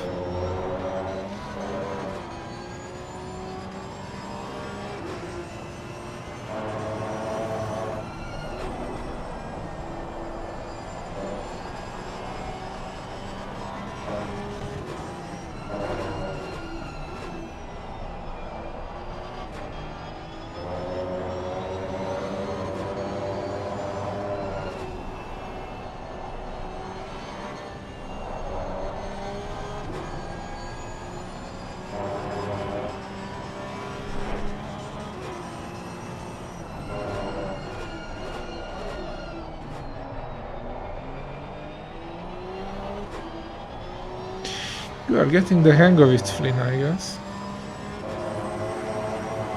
Yeah, going better recently. Yeah, it looks better. No. You do not hit the apex because you brake too late. Yeah, I know.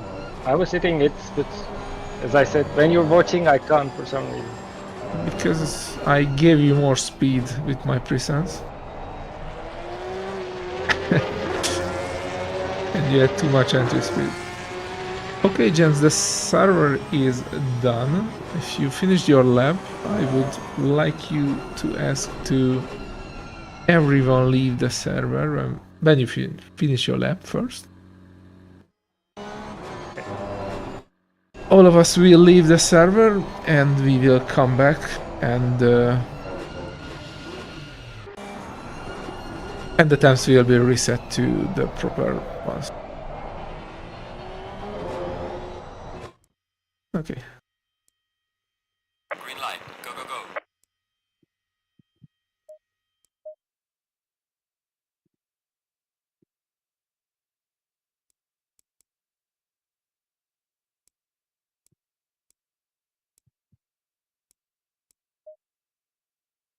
Someone is still on. I'm gone now. I was just saving the changes to the setup. Okay, it's 0. We can go back. That's fine. Green light, go, go, go.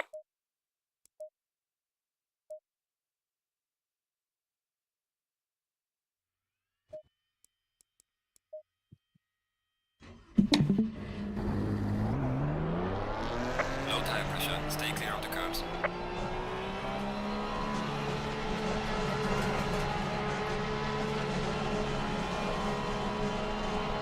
If you want to spectate a bit, I can do a few laps. But I will do a few laps anyway. If you want to follow me or something like that, that's also an option. Just tell me. I will wait for you in the straight. If you lose some gap. I thought we'd left the server. Yeah, but you can come back. Oh, okay. I think you missed that, sorry. Yeah, we just had...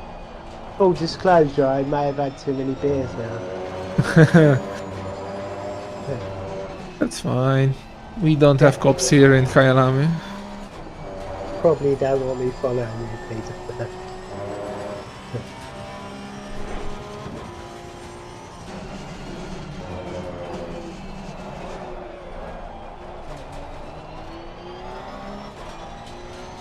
Are you guys doing the endurance? Do what? It got You cancelled. guys- Oh, did it? Oh. Yeah, that's a shame.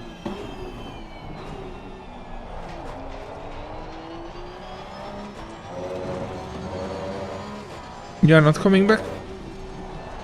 Yeah. You don't have to. No, I wasn't going to leave. I'd shut the game down.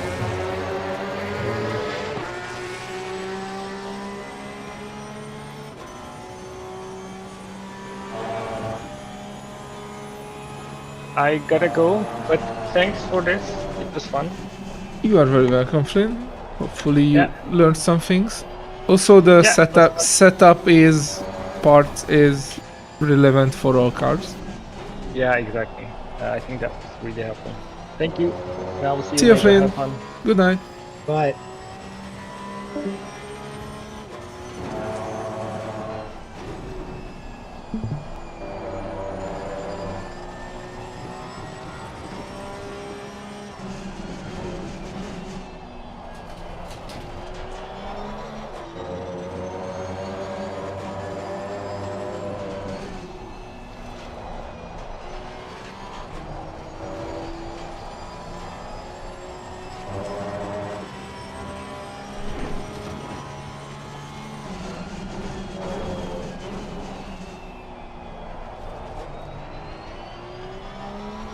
So, off topic a little bit. The in-game safety SA rating. Yep. Once you get to 99 for a while, does it stack up on top of that or something? Yes, it works like that. You get hold points and like clear driving points. After you hit 99. And it has a range like last, I don't know, 100 hours, This has been your personal and it's calculated from there on top of your current safety or something like that. I raced Barcelona earlier in LFM and I got taken out like 4 times in the first lap.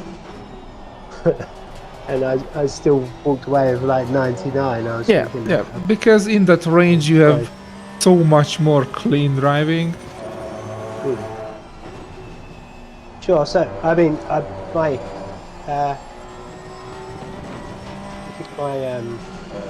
elo rating is really low. So I end up sort of the last split, but I've qualified pole quite a few times. Hmm. Yeah, I mean I've qualified pole and finished last. I need to work on that. Usually it's the opposite for me. I suck at qualifying. Yeah. Do you race LFM? Not really. Don't have time for it. Okay. I mean, I guess it's good for people with less experience in actual racing. So Probably there are good fast racing on LFM. I just don't have the pace is quite good. I mean, so I mean, I think the qualified pole on split 3 was personal best. is it 45 flat? I think they're done. On which track? Barcelona. Hmm. And then I think in the qualifying server, when I got my license, I was in the low 46s was sort of gold. But so Barcelona. Yeah, well, 45 is still like mid-low pace. So. Yeah. On license server though, I mean 46 was 102%, right? No. The license server is 107%. But, is it? Yes. That's like the bare minimum to race. Yeah, I know, but I mean 46 around there. I think 46 is like 105%, I guess. 41 is 101, I think.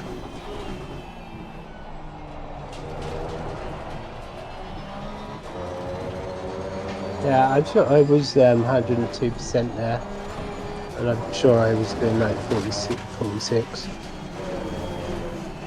Well, I don't have the Barcelona times in my head now. No, that's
Okay. Let me check those Barcelona times. I'm curious now. So Barcelona race lap Right, times. my missus just come home. 40, I'm 42.5 looking at is the top. 43.5 is 101. 44.6 is 102. 45.6 is 103. 46.6 is 104. It's like 103.5 to 46. That's not a bad pace. Don't you worry. Just Yeah. fine. So I think I qualified out to 145 flat, and then I was doing low 145 for the whole race, and I led from pole. I think it's split 3, and then 2 laps before the end. I think I cooked my left hand side tyres. Mhm.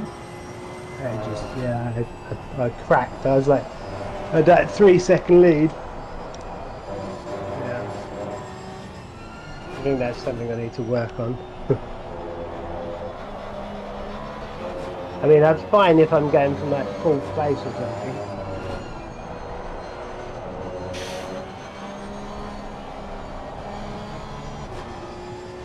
But just the difference from going off of pole, like sort of, you know, how I drive is quite. I mean, it's quite noticeable.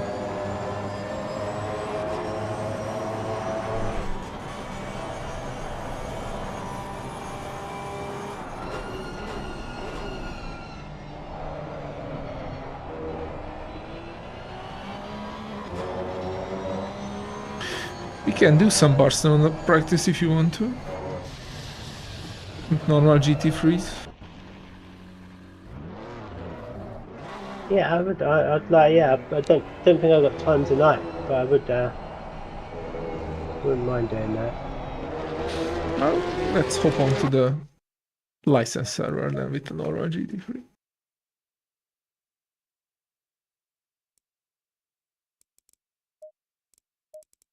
Mhm.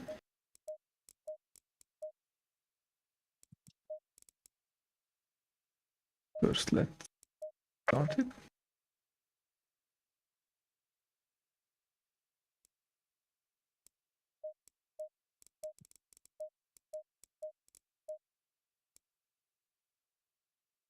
Do you come too, Mr. Glenn Amito? Green light, show them what you got. Barcelona. Yeah, with normal GT3s. Like, also it would be like, I'm curious what you say switching back to a normal GT3 from the Cup. Like, immediately, how you will find it, like, does it improve you? I might be. I was running this earlier, so. So I think I ran in on a McLaren.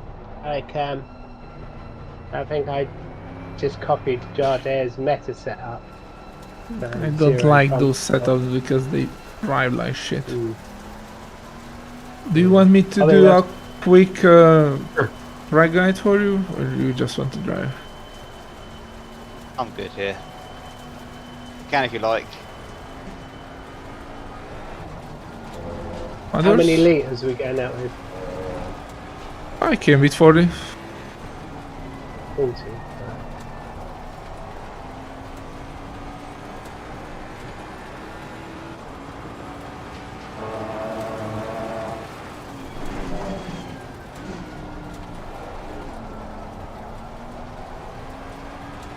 Yeah, it's on the McLaren on brake bias. I just run 50% usually. I went in on the track.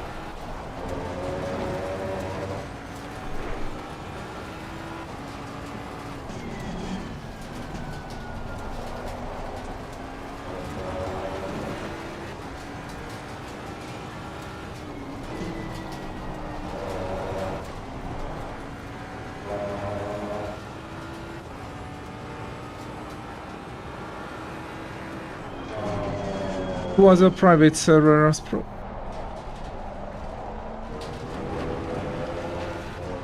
But you could join if I would have give you the password, so.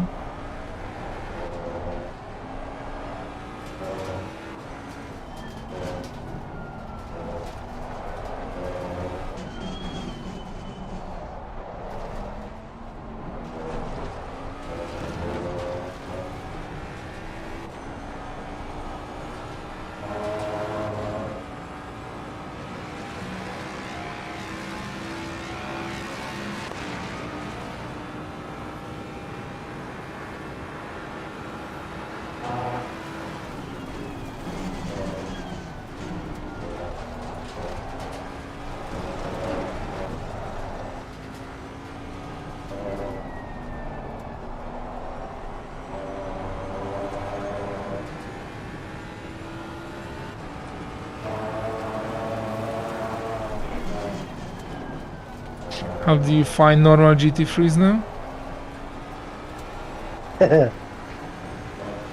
Yeah.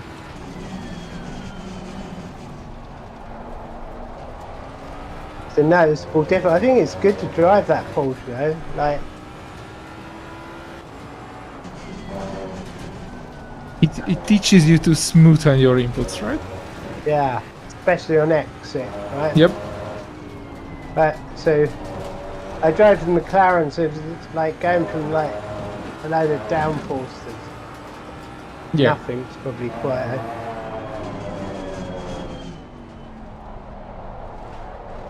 Although I am driving a GT3 Porsche somewhat, I'm still quite behind my McLaren times. So.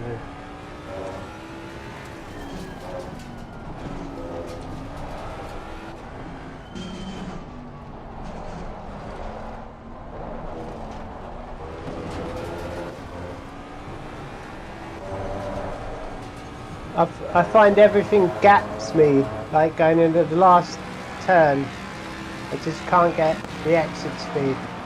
Mhm.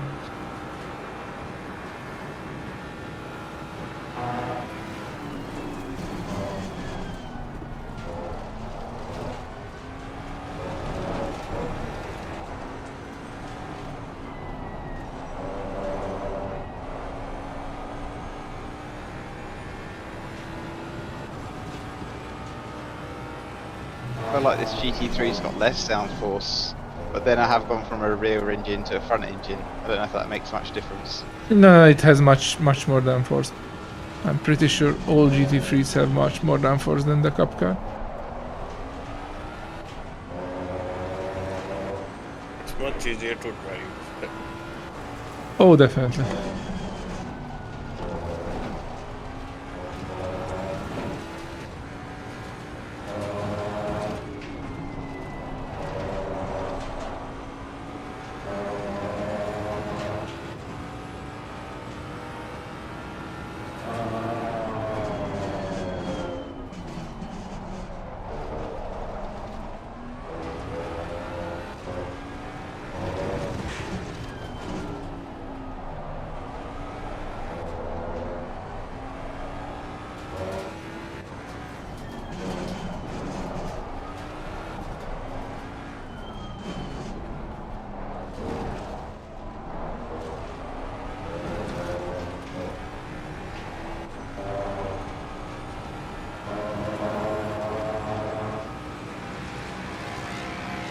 Well done, mate. That's all the best.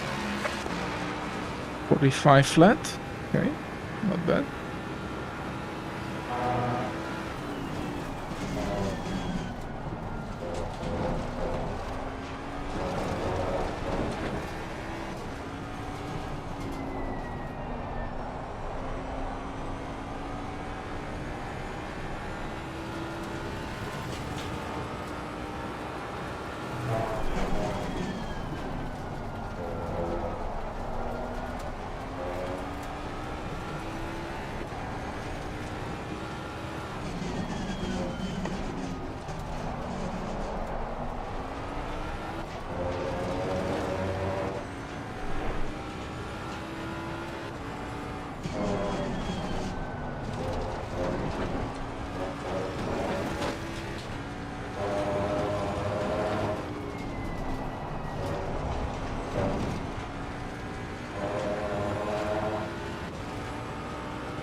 Oh.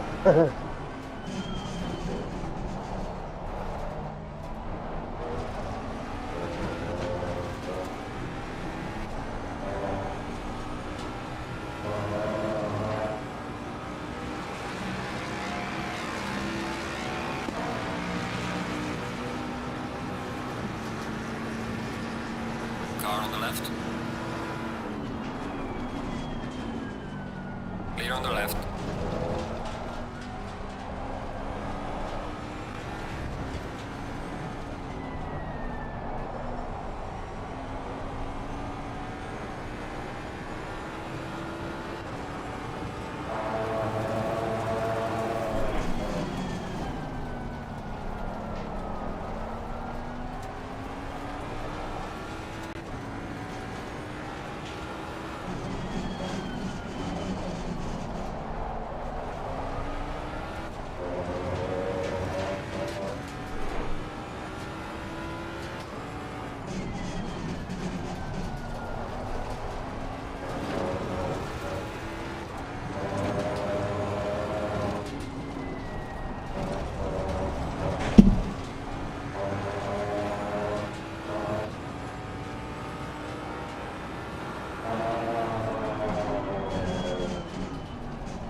This is where I cook my tyres in this corner. The right-hander? The long right-hander? Yeah, You have I to just took it wide as well. you have to be patient there on the entry. You cannot force through that corner even with the McLaren.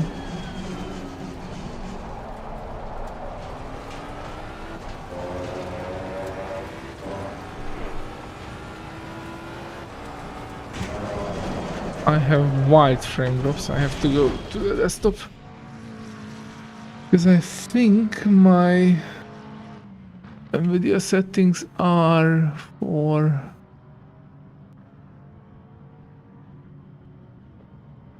recording a replay. Yes, they are. I have triple buffering on and no low latency. Okay. My left tyres are like cooking.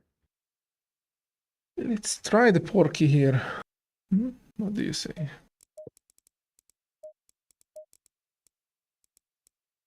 Oh, I can only do GT3 here. Okay, then still a pork.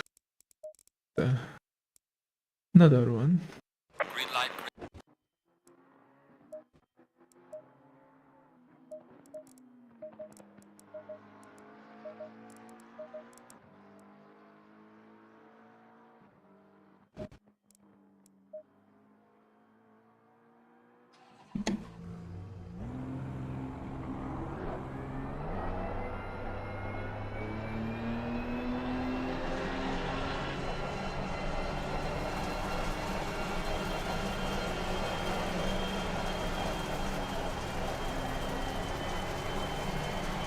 45.9. Nice.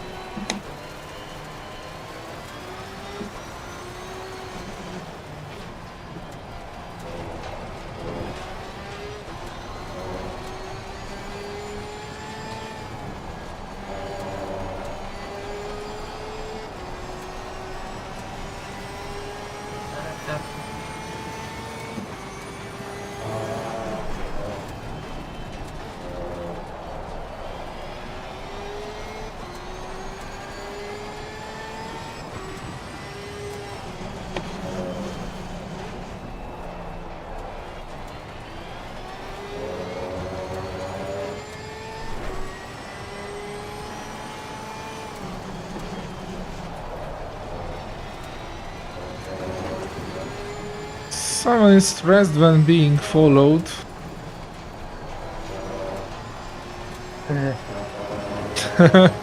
It's the tricky thing is hearing your sound while I'm driving my car. Oh, you are watching the stream? Or what? Or how?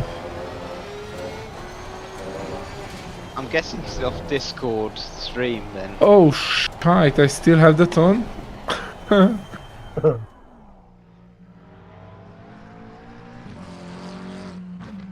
Indeed, it's on. No, it's not. We can see your settings page with the system display on the screen. Oh, really? Right. How can I stop that? Okay, and probably that did not help my frame rate too in VR. Hence I got the frame drops. Oh, it feels much more smoother now. Okay.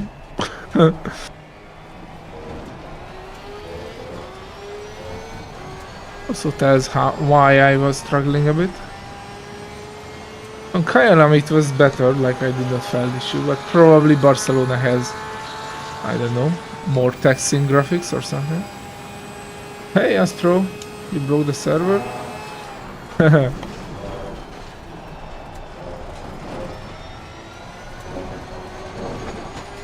Be aware, Astro, if you do 5 consistent laps, that will count as a license run for ERA.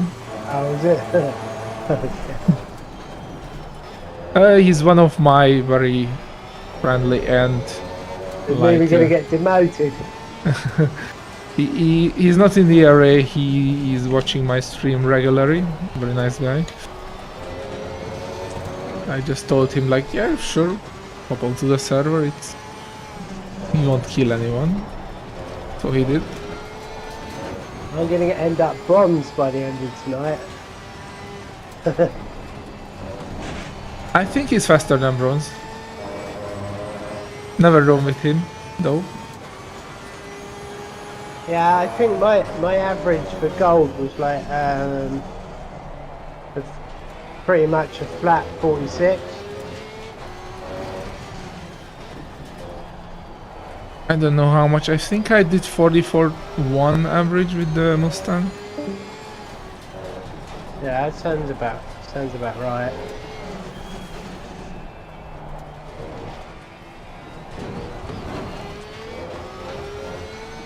In a 25-minute race, I always cook my tyres around here. Like, I've got to really work on that.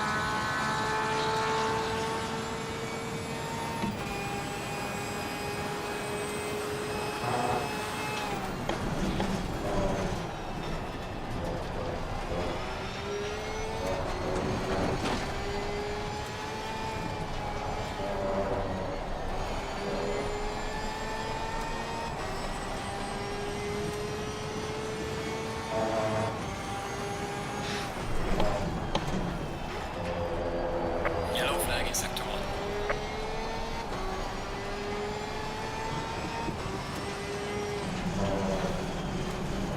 God, I love this pork, and this setup is awesome. Really nailed it. Like driving on rails. Uh-oh. Yellow flag, yellow flag. Someone got an oopsie.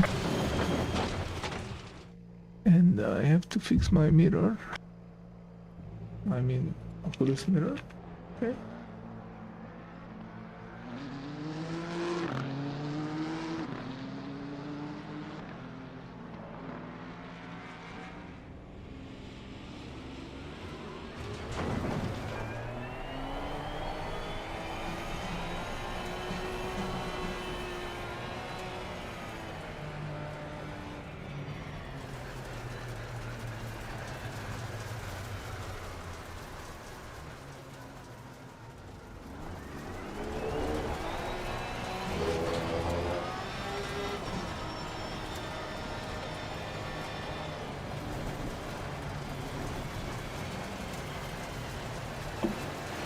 It is a very blue Mustang.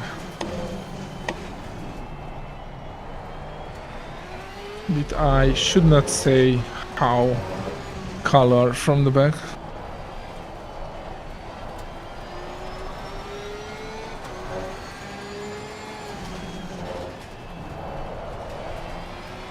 I have 28 PSI at my front right. Not really good for racing.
I think I'm going to call it quits for tonight.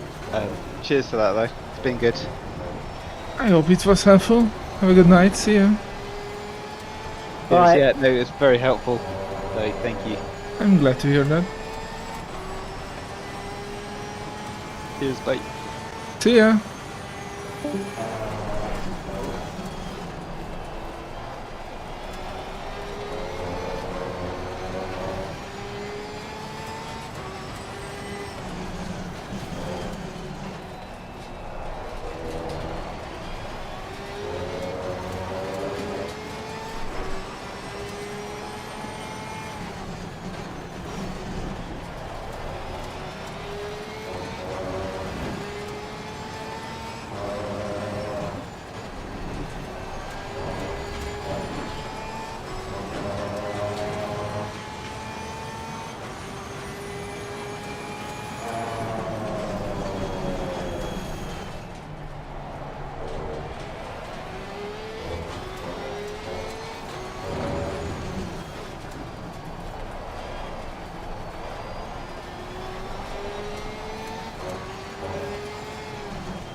Car on the left.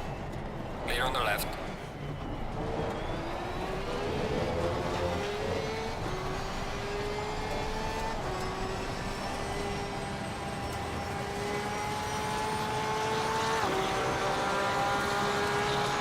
Car on the left. Clear on the left.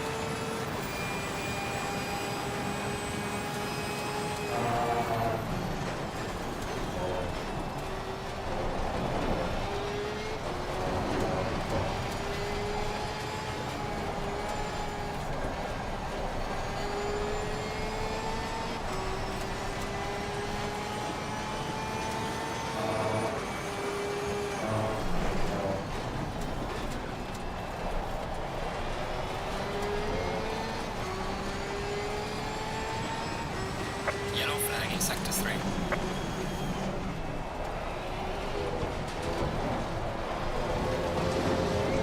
I get some feeling what will be racing against me in the next season with the Ford. Car on the right. Clear on the right.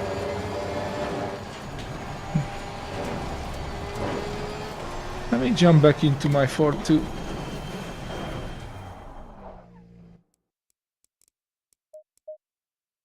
Can also get new tires, Aspro. And those ones are probably cooked a bit. No, not the Ferrari shitbox. No. Green light.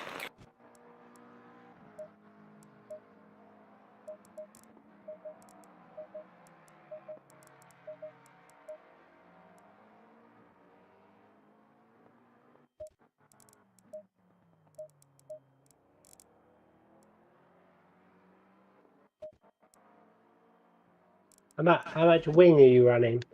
Max, or maybe one Yeah, less in the Ford, but most tracks need max wing.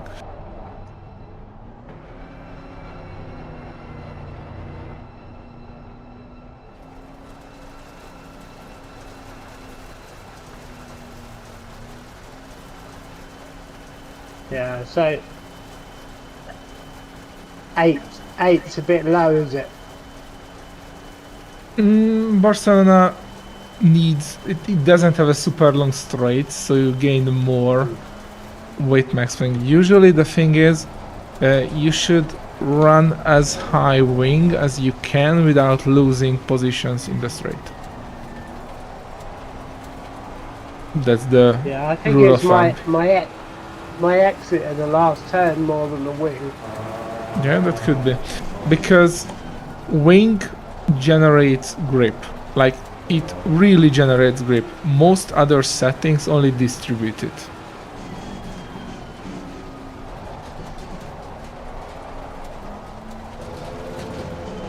Yeah, I'm gonna have to try higher wing, but I've just been losing out on a straight down here, probably because of my exit. Yep. You So have to I kept lowering the wing so I weren't losing positions by the end of the straight. So the thing is, you should Yellow flag ahead. like give up the left of the chicane in order to have a better entry for the right of the I've been chicane. really sacrifice the yeah. I've Yeah. been trying that, but That's how you should do it. Yeah. Also, don't forget, like, the Ford is insane fast. In the straight, it has horrible turn-in, zero coasting rotation.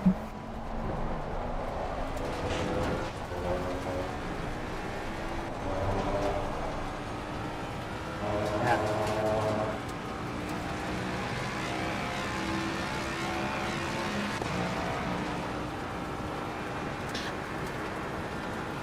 Completely gapped me down the straight.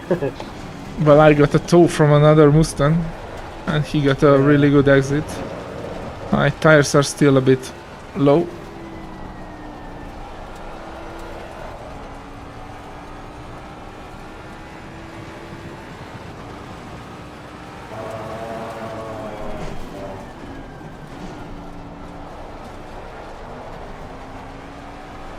Car on the left. Clear on the left.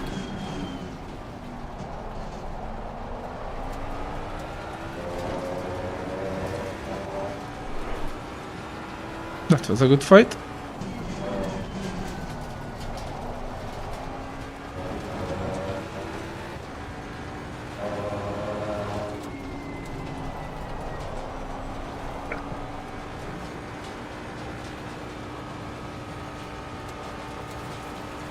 Car on the right. Clear on the right.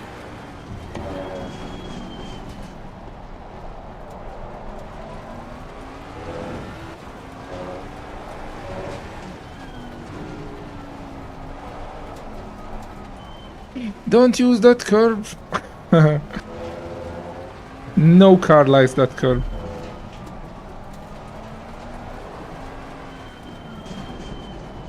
It's very tempting to use it, but nope. Like Hungaroring turn, I don't know, 7 before the chicane. If you touch it, you spin. Or just lose a lot of time due to corrections.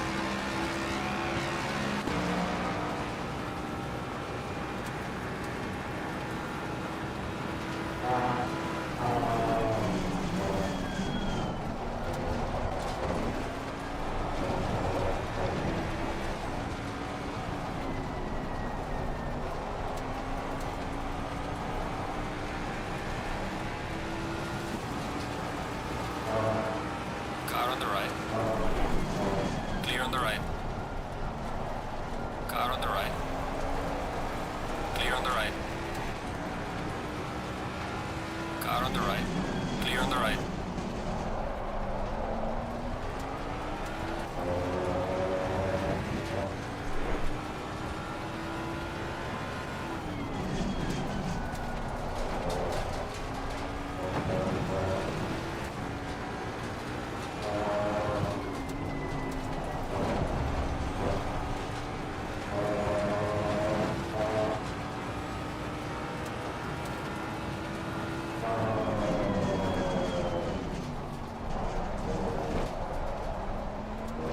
God, this turn is so horrible.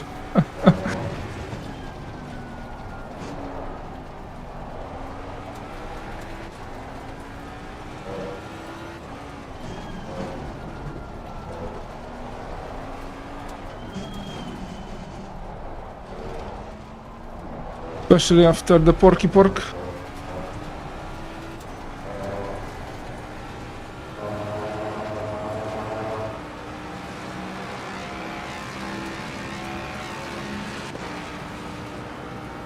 I'm pretty sure I ran in 8 wing and that Ford's still pulling away from me. Because it's a Ford, it's Murican, it can only go straight. I'm going to have to catch up and cook my tyres.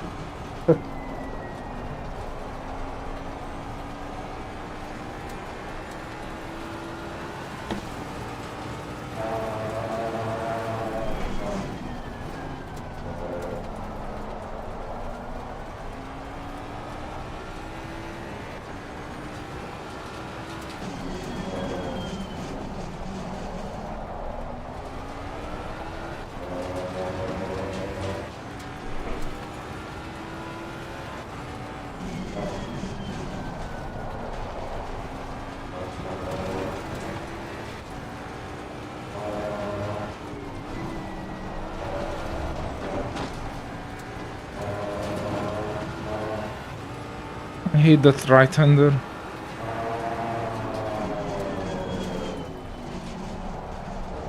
Question is, do I hate it more than the chicane or less? Probably a bit less, but not much. Yeah, they ruined this track with that chicane. I think they removed it from many race Yeah, series. MotoGP started using it, and then a bike got flung across the track and hit another rider. That was quite a few years ago, and then they decided it was safer to go around the outside. It is. Well done, mate. Yeah, That's it's all fast yeah. stuff. They had to redo it like 5 times, didn't they?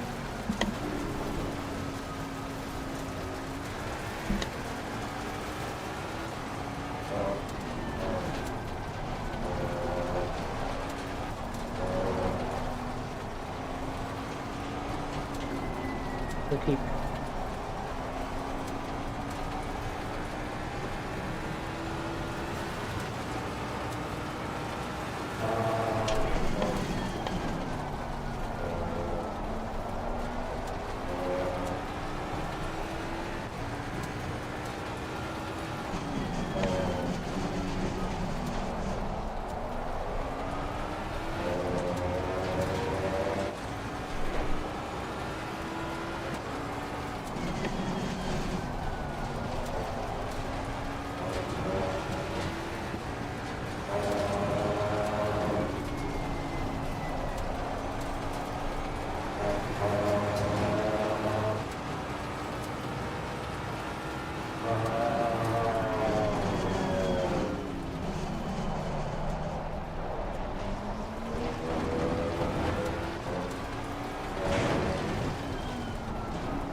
You are in a Mustang sandwich. Yeah, I just about to lose one in front of me.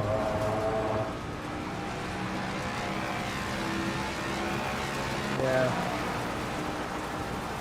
I don't think there's any toe to brake, to be honest with you.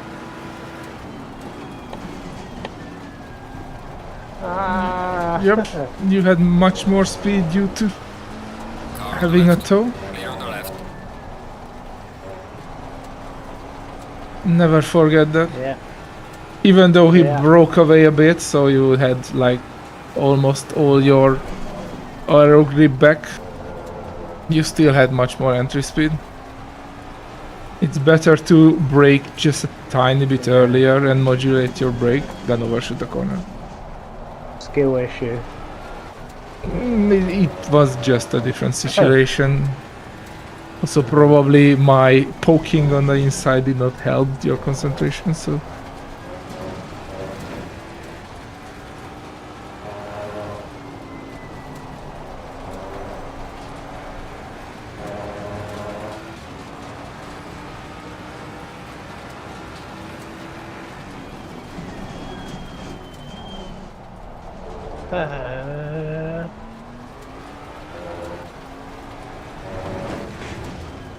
Should have stayed defensive there. Thought you will, Aspro.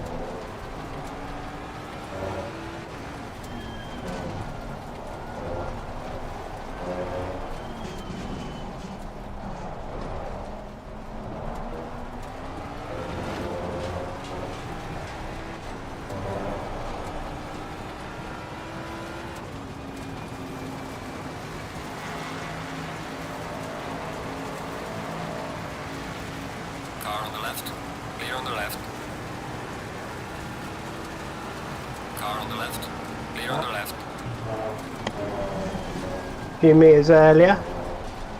Always learning. Yep, that's why we are here. Learn and practice. Don't use that card. Yeah, well, it wasn't intentional. Yeah.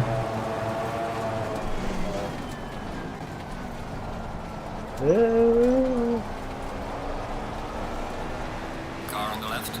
Clear on the left. Car on the right.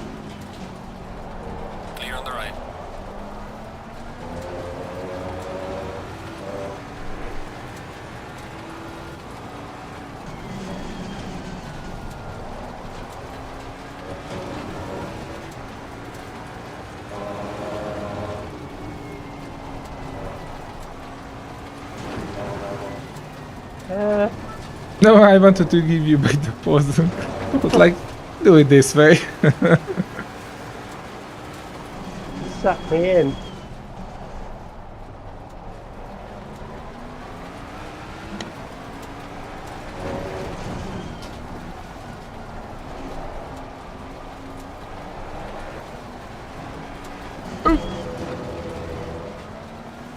Car on the left.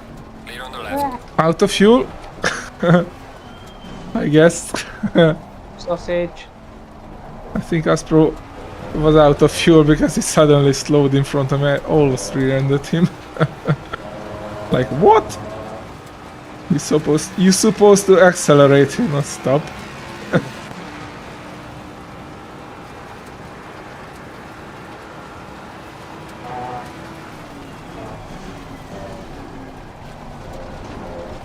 Oh.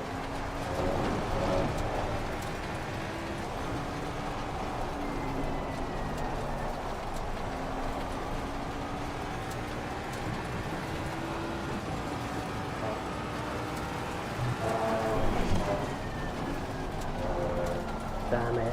That's not a good line. Car on the left. Clear on the left. I do have like 27.4 tyres on the left. Slightly orange. Yep. That's what happens when you drive a car.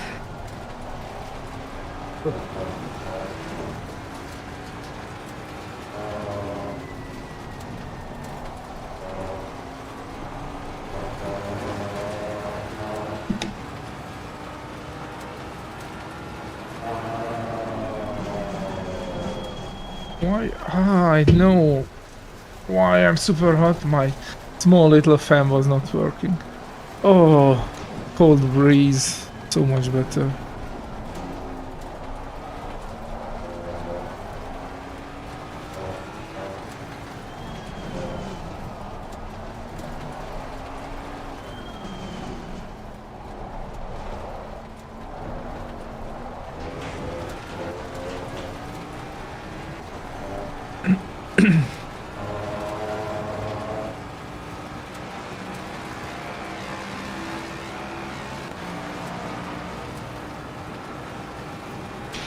.4 seconds lead, okay.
Car on the left.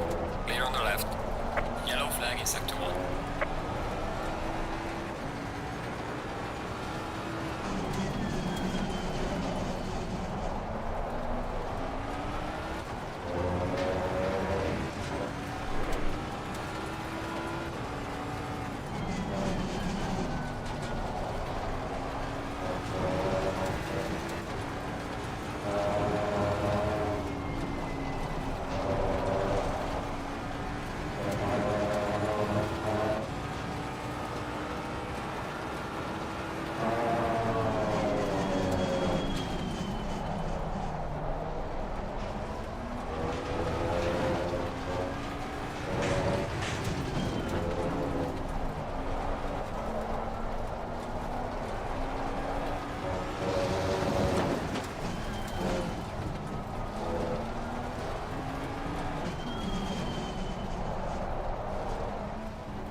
Their Mito, meanwhile, posted the second fastest lap.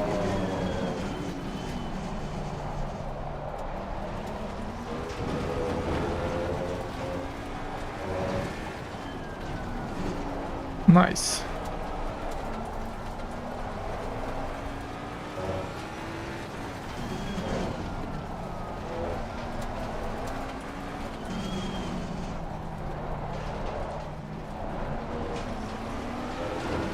Oh no.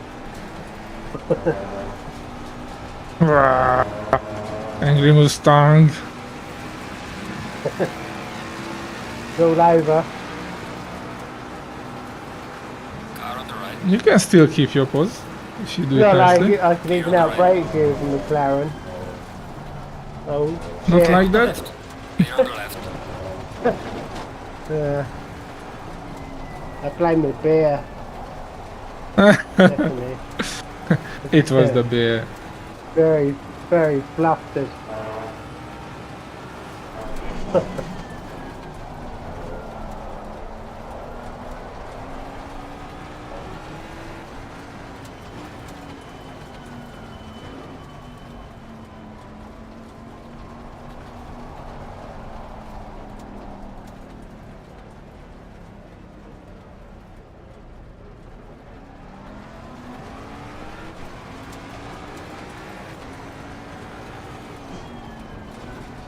See, you just want me in front of you down the straight.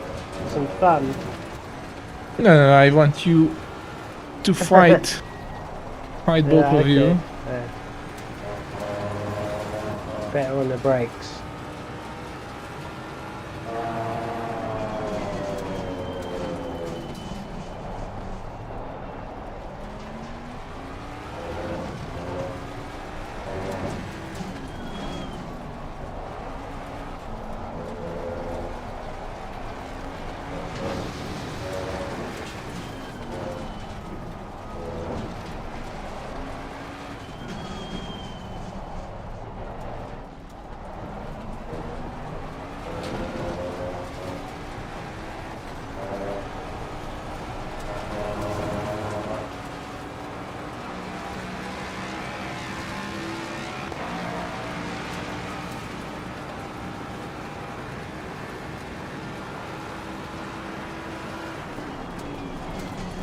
Car on the left.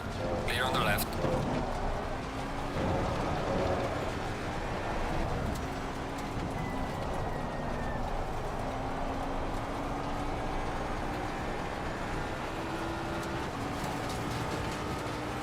Astro just let the door open.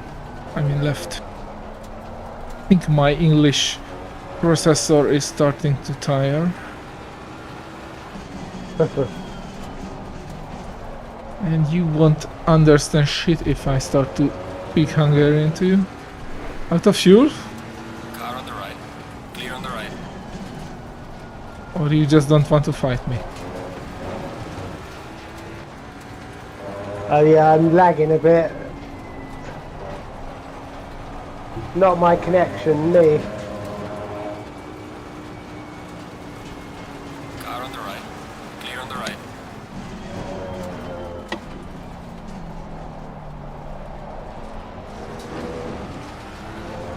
I think my tyres may be a little bit past With all It those sounds like sliding you I- did, it would not be a miracle. Never mind, I will be out of fuel in 2 laps. yeah, I think I've got about that left.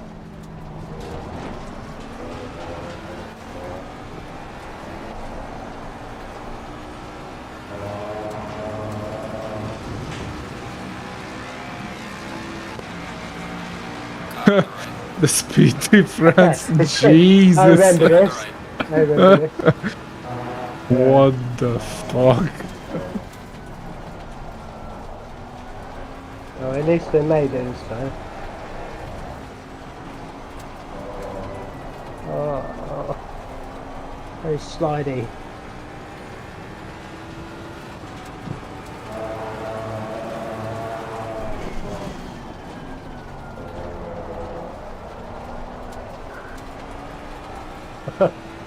Boink.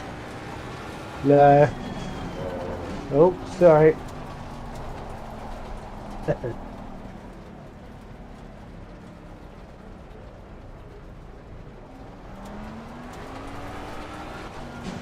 Right, I think I'm done. Thanks, guys. That was fun. Yeah, I will leave after Thanks, this too. VR. You are very welcome. That I hope it was was helpful. great. Yeah, no, definitely. Good sort of, you know, you can get lost in this setup, can't you? Yeah.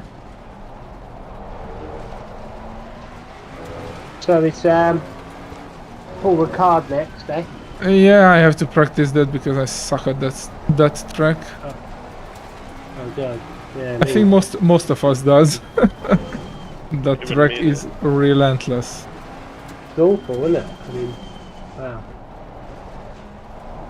I mean, yeah, okay, it's a test track, but maybe it should stay as a test track, right? Yeah. Thing is, if it would not have that so long straight, it would be much better. The issue is you have to sacrifice your wing because Yeah, of for the that, straight. the right-hander at the end of the straight, right? No, I mean you have the setup Oh, overall needs to be sacrificed for the straight a bit. yeah. So if you Car run on the left. like left Clear on wing, the left. then that right hand at the end of the straight is a problem, isn't it? No, it can be solved, but overall, all the other corners will suffer from not having a lot of wing. Yeah. That's what I meant. The right-hander can be solved. Dampers, rake. But yeah, that is a super technical. Those two right-handers are super technical corners with its fast trail braking. Yeah, up until like last week, I didn't even know which way round it went, so. And I'm bit out a of fuel. problem. Whereas British tracks, I'm not too bad on because I've actually been around Brands Hatch on a motorbike, so. Even though that was a pretty scary track on a motorbike, especially in English weather. I guess. Yeah, I did old two-stroke 350 RD track bike. I'm about. Well, I used to live like 20 minutes from there, so That's nice. yeah. There's a Also, small track, it's better where I to. live now. I don't have a track in my vicinity, although I don't care because my little Toyota is not really a track car. No, I mean there was more motorbikes for me. I just Yeah. throw them in the back of a van, do a bit of scratching. But there's a couple of tracks in the southeast of England, Brands Hatch being the main one. I would not dare to drive Brands Hatch with a motorbike. No, I only done the Indy circuit. To be fair, it's a small Oh, the small, the right national before you go circuit, back. Yeah, I know. Still, it is have that first corner with negative G elevation with the bike. Oh, it's dangerous. Yeah, it's real dangerous. I mean, and you're still coming down the straight onto Paddock Hill is Yes, that one. Really tricky corner, probably much more tricky in a motorbike.